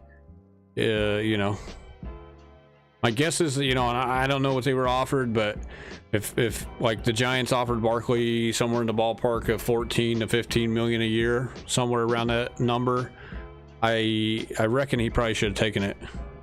He probably should have taken it. I don't know how much the guaranteed money was, but like I said, he probably should have taken it. So, all right, we got a decision to make here. Like I said, we're going to wait on quarterback here. We could go get Fields or whoever we wanted to right here, but we're not going to. I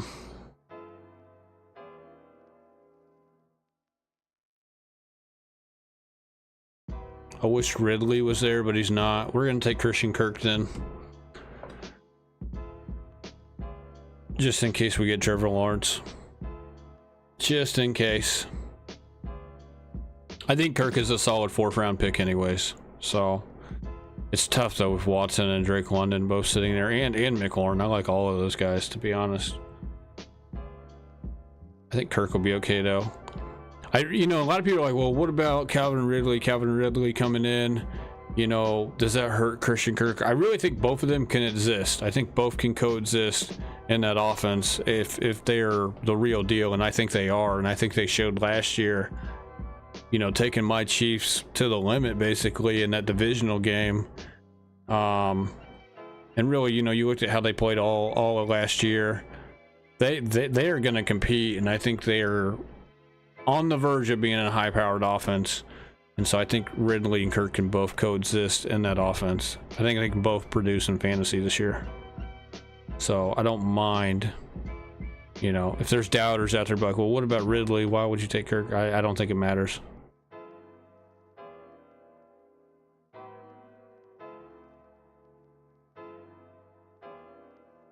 There goes Trevor Lawrence. There goes Herbert. So wishful thinking. Wishful thinking. All right, we're already on the clock again. Okay, so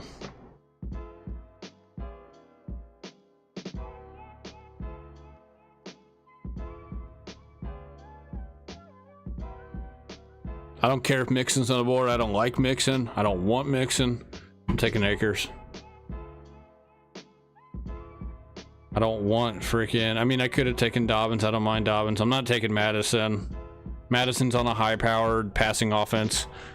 And I don't think he's going to get as much volume as what Dalvin Cook got over the last 2 years. It's a little early for Akers, but I don't think we see him in round 6. And we missed out on Trevor Lawrence already, so... It's weird how I can get in the draft, right? And Trevor Lawrence will go before Justin Herbert. He'll go at 52 right here. But then I did a draft the other night, and I took like, I'm telling you right now, this is so weird, dude. If I take quarterback early, like I took Hurts in the 2nd round the other day, and it was like back here too. It was like I was like pick 10 or 11. I took Jalen Hurts, right? And Trevor Lawrence fell to 77. And I'm just like, I can't believe it. So if I go quarterback early, it's like Trevor Lawrence will fall to the 7th round. But if I don't go quarterback early, he goes in like round 4 or 5. It's crazy to me.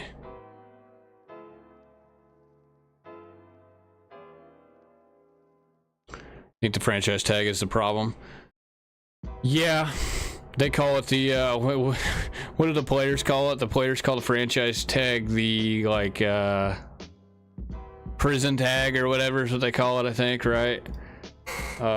Being able to franchise someone twice is wild. Yeah, I agree. Yeah, and if your 1st round pick, it's a 5th-year option. Yeah, exactly. Even though they declined Jacobs' 5th-year option, that's what's funny about the whole Jacobs scenario is that they declined his 5th-year option, and so that's why he's due to be franchise tagged this year. It's kind of wild. It's wild that it's funny. The Raiders shot themselves in the foot by declining his 5th-year option. Then they ran him into the ground last year. Basically, they're like, here's the ball 400 times, almost 400 times. And then he exceeded their expectations because he played so well. And he was the leading rusher last year, and they're like, oh shoot, now we got to pay him the franchise tag if we want to keep him, because we don't want to give him a new deal, and we didn't pick up his 5th-year option. So that's why it's kind of... The Raiders, man, they're such a bad organization. They're terrible. I don't feel sorry for them at all. Well, we're waiting on quarterback, right? So, good grief, man. I like this guy a ton, so I'm going to take him. I'm going to take him once again. I like this guy a ton. Give me Jahan Dotson. Yeah, the Raiders, man. They are just... They saved him a year. Yeah. Yeah, pretty much. Yeah,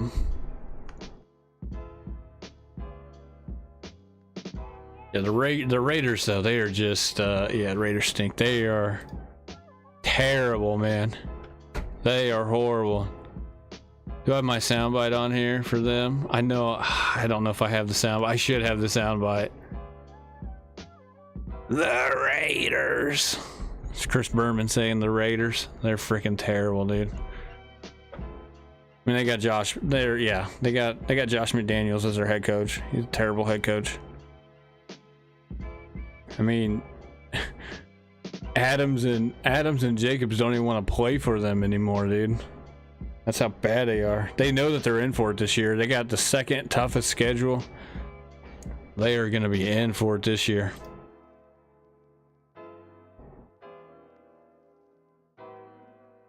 Yeah.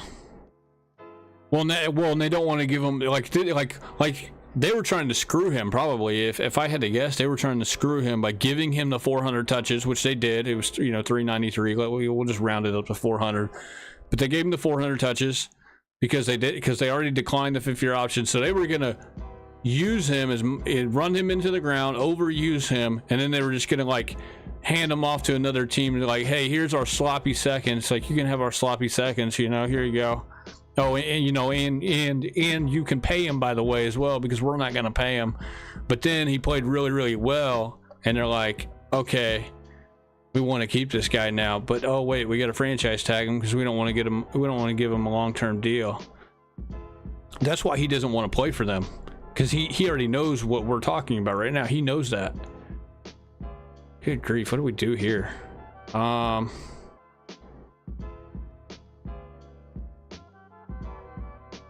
I don't like those receivers. I need another running back. Give me Connor, I guess. Maybe I should have taken Rachaad White, but we got plenty of Rachaad White. It'll be okay.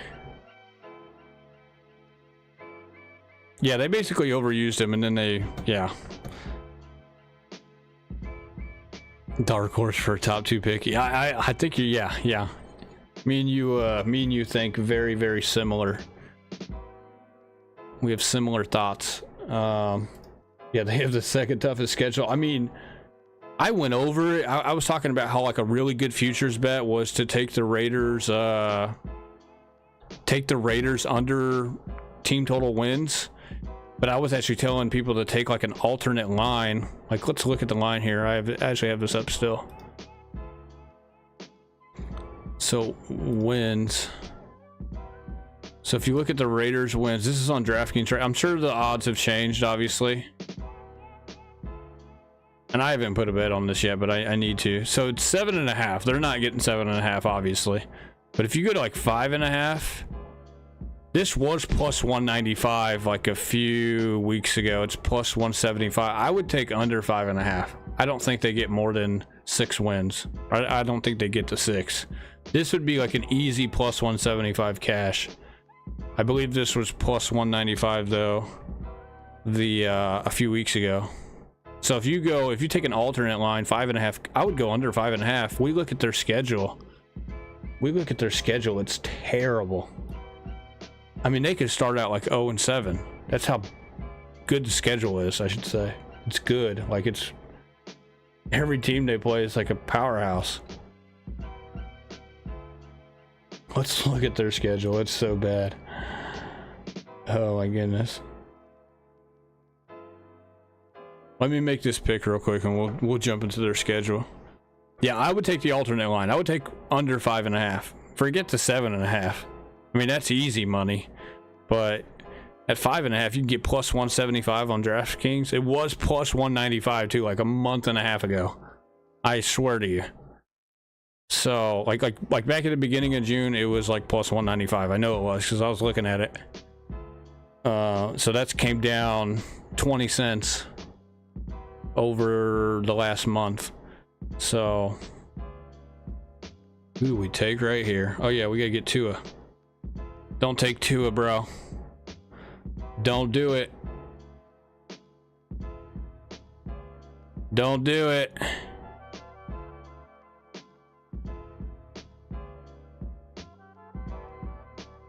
Yeah, I agree with you, Gingy.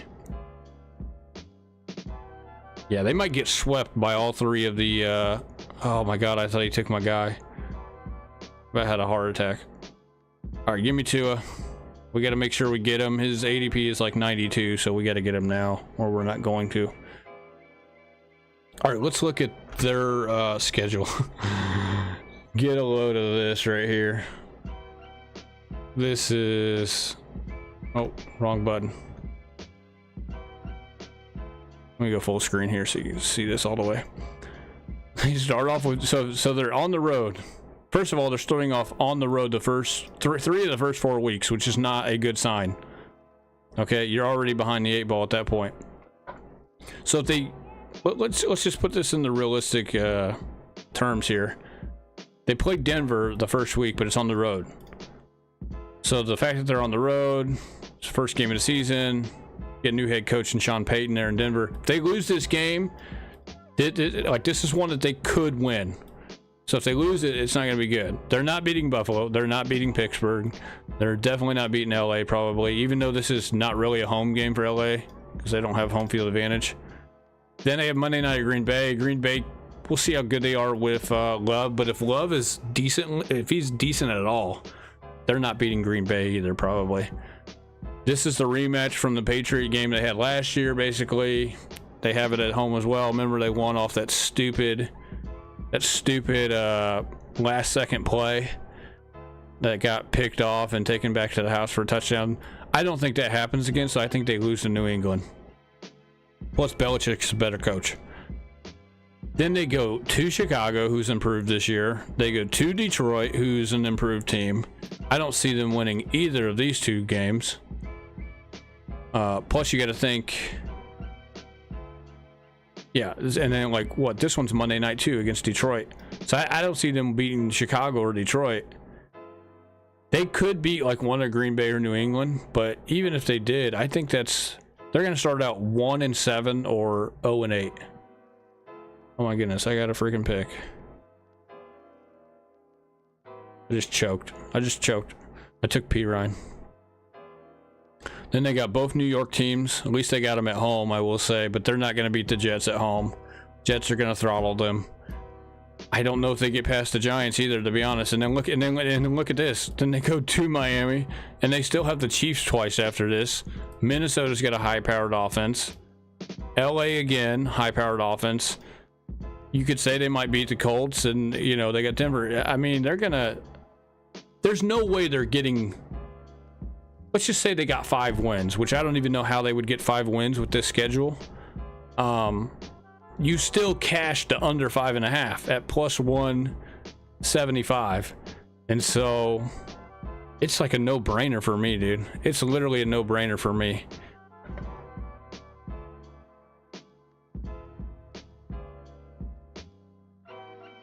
Tua for the win. Yep. Yeah, we ended up taking P. Ryan right here, which I guess could be good or bad. I kind of choked. I had like 5 seconds left. I didn't realize it was my pick. Maybe maybe we should have taken A chain or something. I don't know. I've like no A chain either. I haven't taken A chain at all.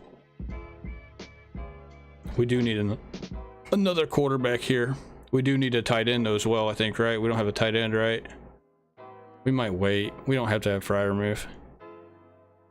Yeah, take that Raiders under 5.5, man. I need to get a bet in on it before it gets too low. I need to get one in. I'll probably get one in on it this week. 5 wins is plausible. Yeah.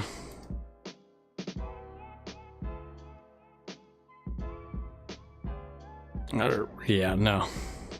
I don't think so, dude. I think they'd be lucky if they get like 3. Low key. You like P. Ryan redraft? I do too. What I've been worrying about like P. Ryan is if they get Cook, but it doesn't look like they're going to get Cook. So P. Ryan, I think P. Ryan's a steal if Cook doesn't go there. I know everybody's hyping up Javonte. I mean, I still don't think Javonte should be going in front of P. Ryan. And they can be like, oh, his outlook, it looks really good. He's going to be ready to go. I don't think so. I don't think so, man. I don't think so. I think you see something very similar to Barkley a couple of years ago, and obviously last year with Dobbins. I think you see the same thing happen with Javonte this year. I don't know which one it's going to be. I don't know if it's going to be the Dobbins, look alike, or if it's going to be the Barkley from 2 years ago look alike. But it's going to be, I think it's a good chance that you're going to see that happen with Javonte this year. And so I do like P. Ryan quite a bit. All right, we got 4 backs, 4 receivers, 1 quarterback. We need another quarterback, don't we? Rodgers is there.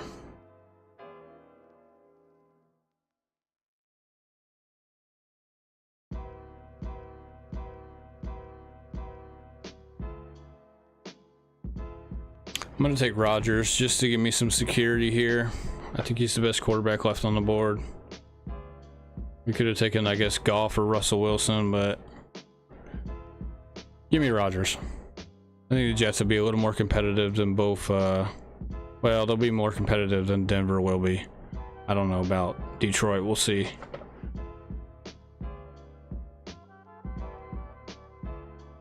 I like JK this year, though. I think he could be okay.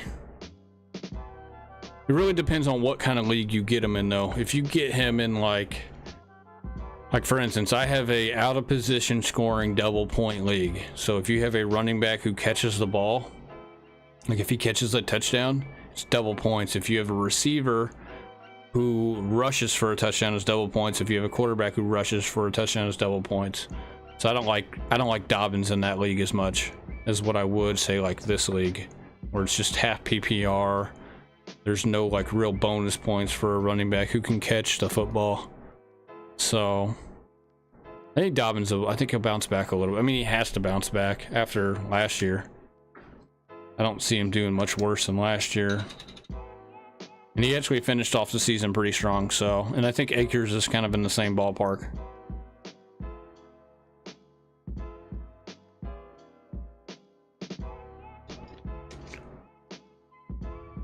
Yeah, this Cook news, man, it's gonna bug me until it actually comes down the pipe, because I am a huge Rhamondre guy. He's on our list here. These players are going nuclear in 2023, dropping mushrooms on the competition. Draft as many nuclear players as you can to demolish other league members in fantasy football this year.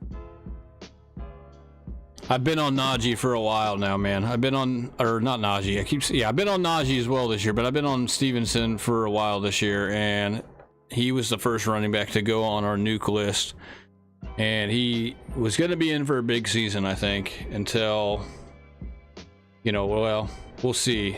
If Cook comes to town, it's not going to be good. It's not going to be good for our guy. We're going to have to see an injury.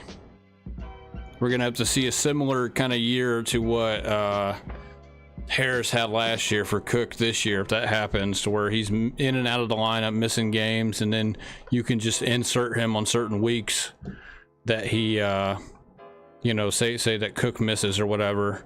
If not, it's going to be a coin flip about, how much production he provides for you in that week. So it sucks, man. It's going to suck if that really, really happens. Taking Okonkwo here. I was hoping like one of these running backs would have fell to me, but they didn't. I was going to take Robinson if he was there. I would have taken probably A-Chain if he was there too, since I don't really have any of A-Chain and I have a bunch of Dolphin players. I hate drafting from this slot. This slot sucks, man. It's terrible. You almost kind of have to go like Tua and these guys. Like Tyreek and Waddle are usually kind of in these, in this draft slot. I think I've gotten Waddle and Hill at the 5 position, like 5 and 20 before as well. So it's not my favorite draft slot at all. I feel like I haven't had a top 3 pick in like 3 weeks. I feel like that's how long it's been.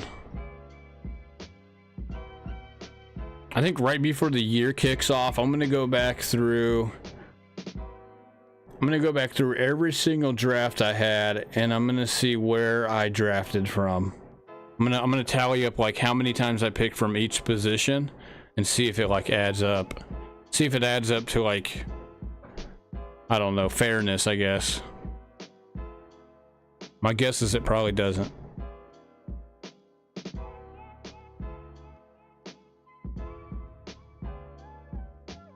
I might do that like tonight or in the morning or something. We'll see.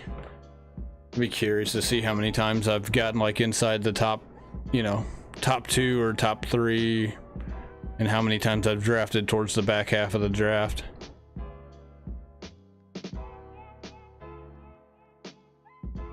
I would love for Rondell Moore to stay on the board right here.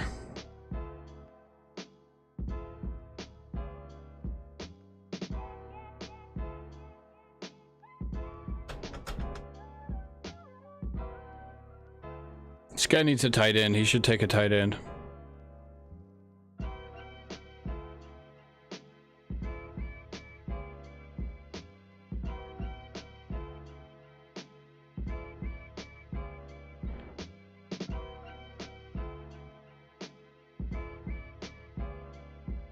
Come on, dude.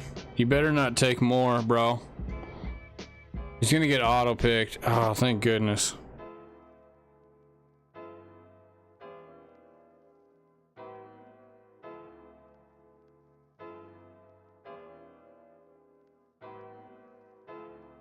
All right, we got our guy. I can't believe Moore fell to me here. This is crazy. He usually goes like in round 11. Where's Sky Moore? Look at Sky Moore, dude.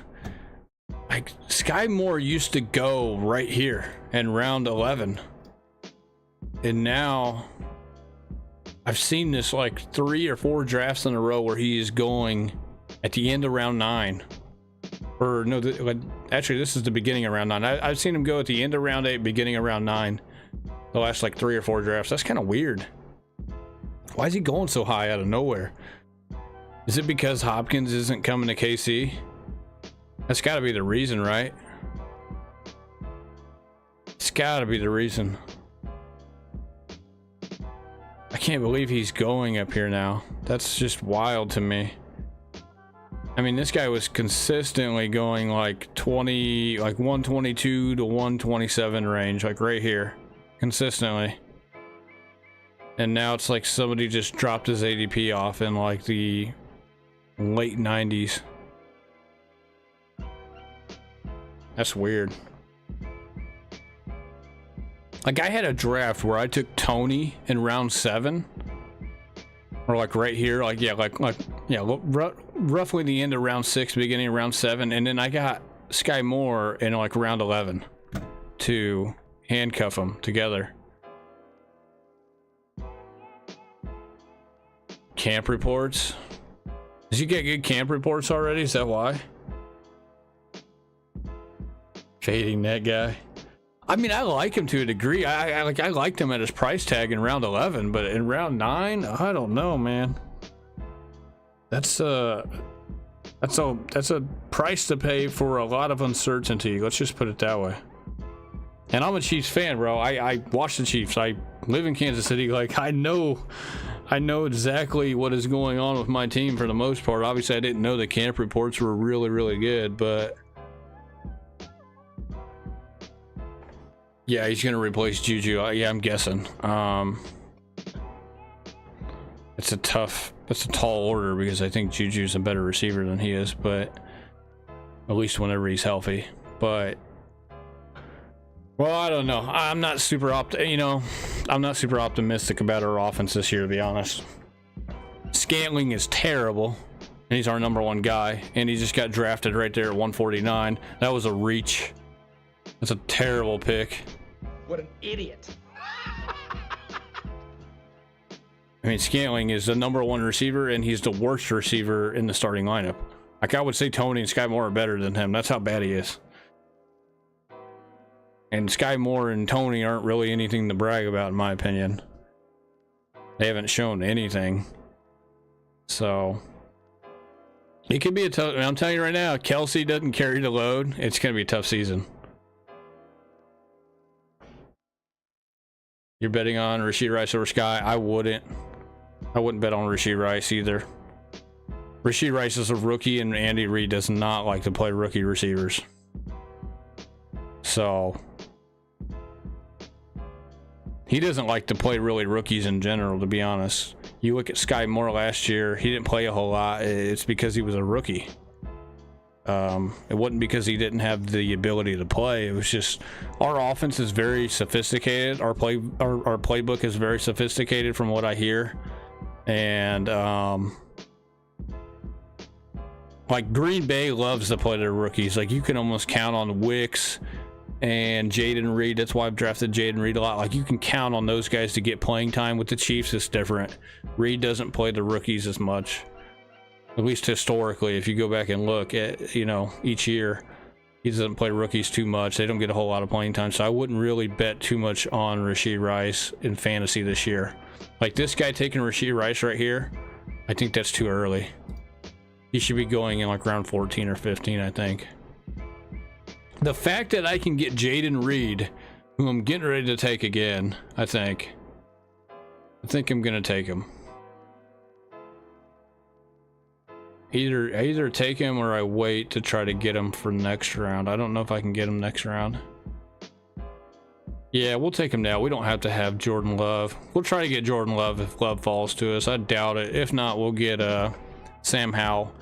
But the fact that I can get Jaden Reed right here at 163 over this guy and this guy and really KJ Osborne too. You can throw Osborne in this category as well. Osborne, Scantling, Rashee Rice. I'm telling you right now, Jaden Reed's gonna be a better fantasy player than all three of these guys this year, and he's a rookie. So I don't know if I would bet on Rashee Rice over Sky. I'm not saying it's wrong, but I mean, because you know, Sky Moore could be terrible, obviously. I don't think Sky Moore should be going right here. I like if you said, hey, in order to get Sky Moore, you have to draft him in the beginning of round 9. Okay, I'm out. I don't have a ton of Sky Moore, but I took Sky Moore, like I took him down here like 127, 128, 129 range back when his ADP was there.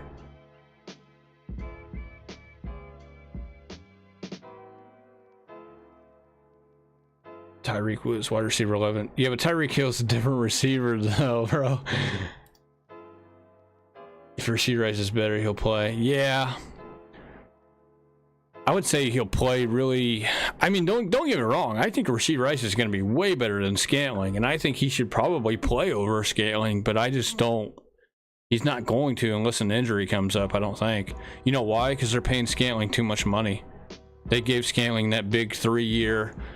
It wasn't big contract, but it was 3-year, $36 million, $12 million a year. They gave him that money instead of Juju, and that's why Juju's gone, and we are stuck with a guy who can only run a 9 route. So, and he was terrible. Who couldn't even get open back when he had Devontae Adams on the other side of him. So.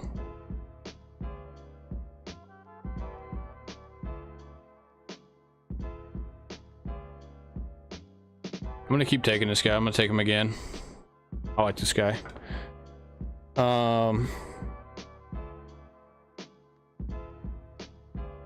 Yeah, Scantling, man. I can't believe they decided to give him all that money. What a waste.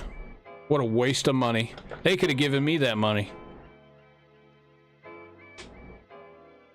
No, the bar. Yeah, you're right. The bar isn't too high.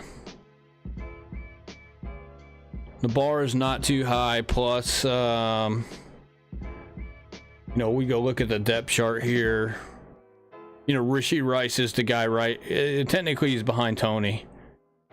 They have Richie James behind Scantling, which, whatever. I don't know. I feel like if Scantling missed time, I feel like Rice would jump in immediately, but I'm not sure. I'm not sure.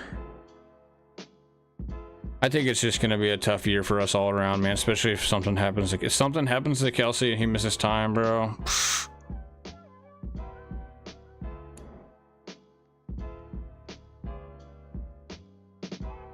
The problem with our offense, you know, especially when it comes to drafting guys in fantasy that's not named Kelsey or Mahomes, is you don't know who to trust.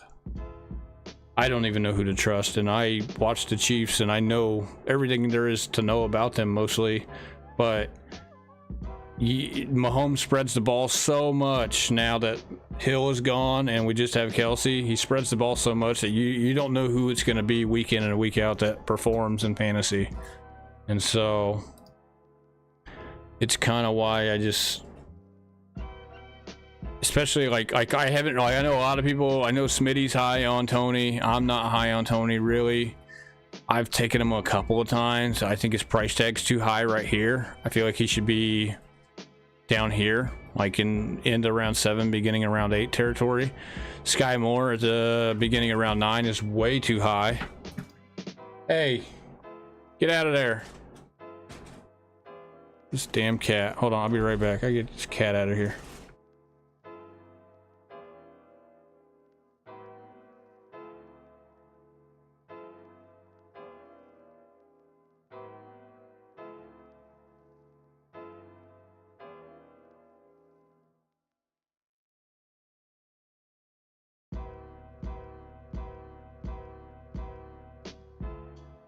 Damn cats are up to no good. Okay.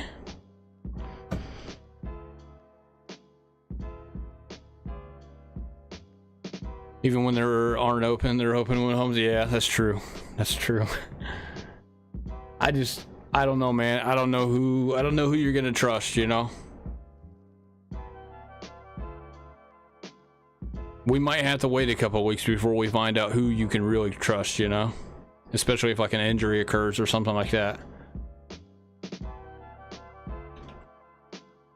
Tyreek Hill, his rookie season. You brought up his rookie season. Yeah, I mean, I have him as wide receiver number 19 in PPR on my sleeper league. Of course, our rules are a little different, but nonetheless, he was top 20.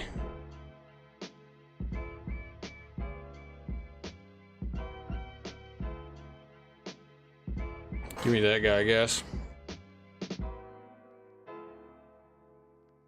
Give me Jeff Wilson. Give me a Miami running back, I guess. If it's not going to be, if Cook's not going to be there, I like Jeff Wilson really better than just about anybody at the running back position. A-Chain could be okay, but he's not going to do anything between the tackles because he's only like 170 pounds. But Jeff Wilson is the better of the two running backs between him and Mostert, in my opinion. At least the numbers would suggest that, so.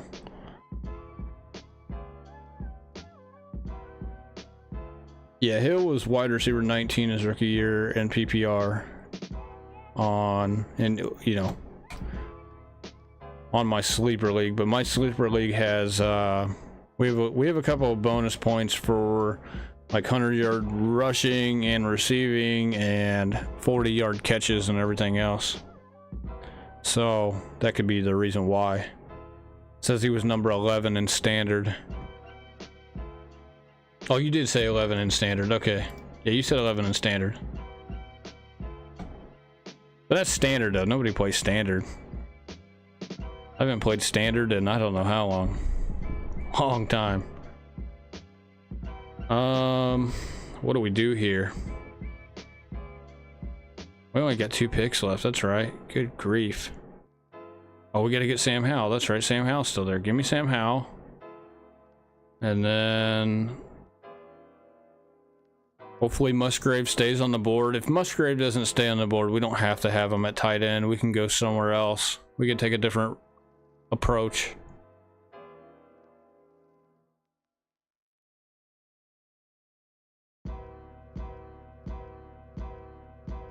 Let's see here. Tyreek caught 61 passes his rookie year. I don't think Rice is going to catch 61 passes. He's not getting to that number unless like 2 guys get injured and he's forced to, play routinely like 80% of the snaps.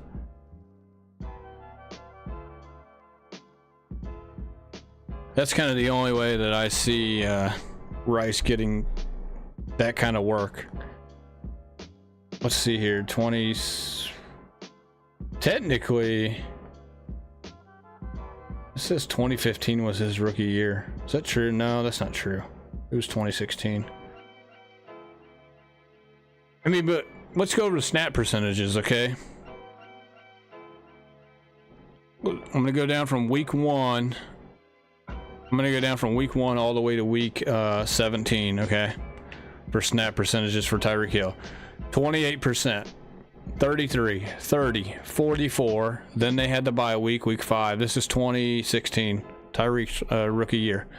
42, 56, 45, 70, 71, 72, 78, 56, or no, 57, 63, 59. So he had 1, 2, 3, 4. He had 4 games that were 70% or better as far as snap percentages go. And Tyreek is a guy who can provide in fantasy without having to have a big snap percentage. I don't know if Rice can do that. Let's look at what Sky Moore did compared to Tyreek's snap percentages. I'd be really curious to see how different they are. Snap percentages: 19, 4, 13, 28, 35, 30, 22, 26, 25, 42, 46. So you can see it picked up, but it didn't pick up like it did with Tyreek Hill. It started off in the 20s, 30s like it did with Tyreek, but then Tyreek got to like 50, and then he got to like 70% for 4 games. Sky Moore got to 42, 46, 42, 40, and that's as high as it went. And then he came back 38, 21, 25. So the snap percentages were not as high, obviously, as Tyreek's, but I just don't know, man. I don't know if he gets it. I don't know if Rice gets the Tyreek snap percentage that he got his rookie year. He's going to have to see an injury or two for that to happen. I'm not saying that that can't happen, but it's going to be a tough bet for that to happen.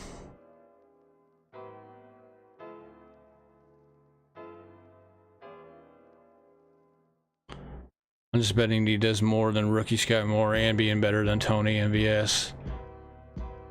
Yeah, boy, if that's the case, man, our team's in trouble this year.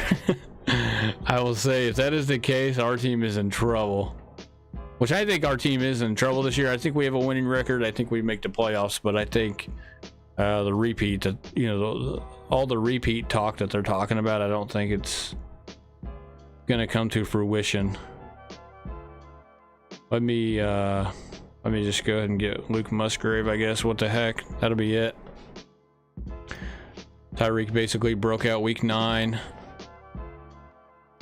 to week 16, ended his career, 285 routes, 86 targets. Yeah, I mean, I hope Rice turns into that, and I think he's capable of doing it. I thought he was a good receiver in college. I thought he was a good pick whenever we picked him, even though I wanted Mingo.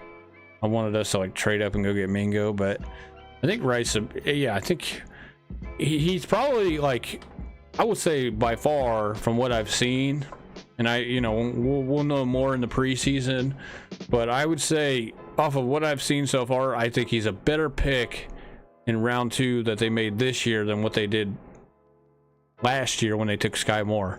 Whenever they took Sky Moore, I was like, who? I was like, who is this guy? And I'm like, oh, it's a small guy. He's like, he's not even really that fast for a small guy. And I'm just like, I don't know. I was a little bit disappointed. Yeah, Tyreek is one of those dudes, though. Yeah, that's what I'm saying. You got to think, man. Even though Tyreek had those, even though he had those numbers his rookie year, he was the guy goes top 5, top 6, top 7 overall in fantasy, really, for the last few years now. And he's one of those dudes, and yeah, I just don't know, man. I don't know about Rice. I'm gonna tell you this right now. I'm gonna be higher on Rice next year than I will this year, just because of the rookie status, and because I know the history of Andy Reid when it comes to him playing his rookies not as much. And I think Rice is a guy who, like, say you think he's gonna break out like later, which he's more than likely. I wouldn't say he's gonna break out, but he's gonna play more and he might produce more in fantasy say come week 9, week 10, week 11, let somebody else draft the guy. Okay, I mean, I'm not talking best ball right now, really. Best ball, you can't drop guys and make trades or anything like that. But if you're in a regular league, let somebody else draft him. They're going to end up dropping him come like week 2 or 3 or 4 when they find out he's not playing this and that. They'll drop him, and then you can try to pick him up off of waivers like week 8 or 9 or 10 or whatever if something happens or something comes up, you know. That's what I would do. So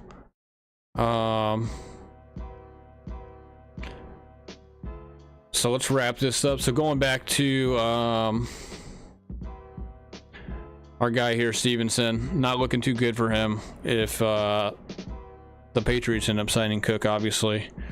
We also went over Kendre Miller and Dak. I'm not really going to go back over those guys again, but you know, Dak's talking about how he's not going to throw more than 10 touchdowns or more than 10 interceptions. We'll see about that. I would say he flirts with like 10 or 11 this year if I had to guess. I don't think he'll quite get to 15. I don't think they're going to throw as much anymore. But you know, now that Kellen Moore's gone, so maybe the opportunities limit him from getting to those 15 interceptions that he had last year, even though he missed 5 games. And then Kendre Miller not going to be ready for training camp. Not really a surprise there, considering the injury he had in the playoff game. But this Cook news, man, we're just going to have to wait and see. I think training camp's coming up. Technically, it started today for rookies, and maybe on some teams it started for veterans. I'm not quite sure. But the veterans come to training camp pretty much next Tuesday, so a week from now, a little bit less than a week from now. And so we'll see if Cook from now until next Tuesday should get signed by somebody, whether it's the Patriots or the Dolphins or whoever. And so, because they're going to want, I'm assuming the teams that are going to go after him are going to want him for the opening of training camp. They're not going to want, you know, they're not going to wait to sign him until the preseason, I wouldn't think. They're going to try to get it done between now and next week. So look for some Dalvin Cook news to come out here in the next week as far as where he officially goes.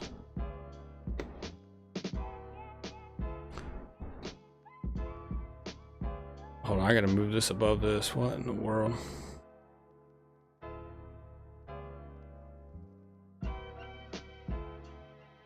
There we go. Rashid Rice, Sky Moore, McCole Hardman, the last 3 second round. Yeah. It hasn't been good, man. Let's just put it that way. It hasn't been good.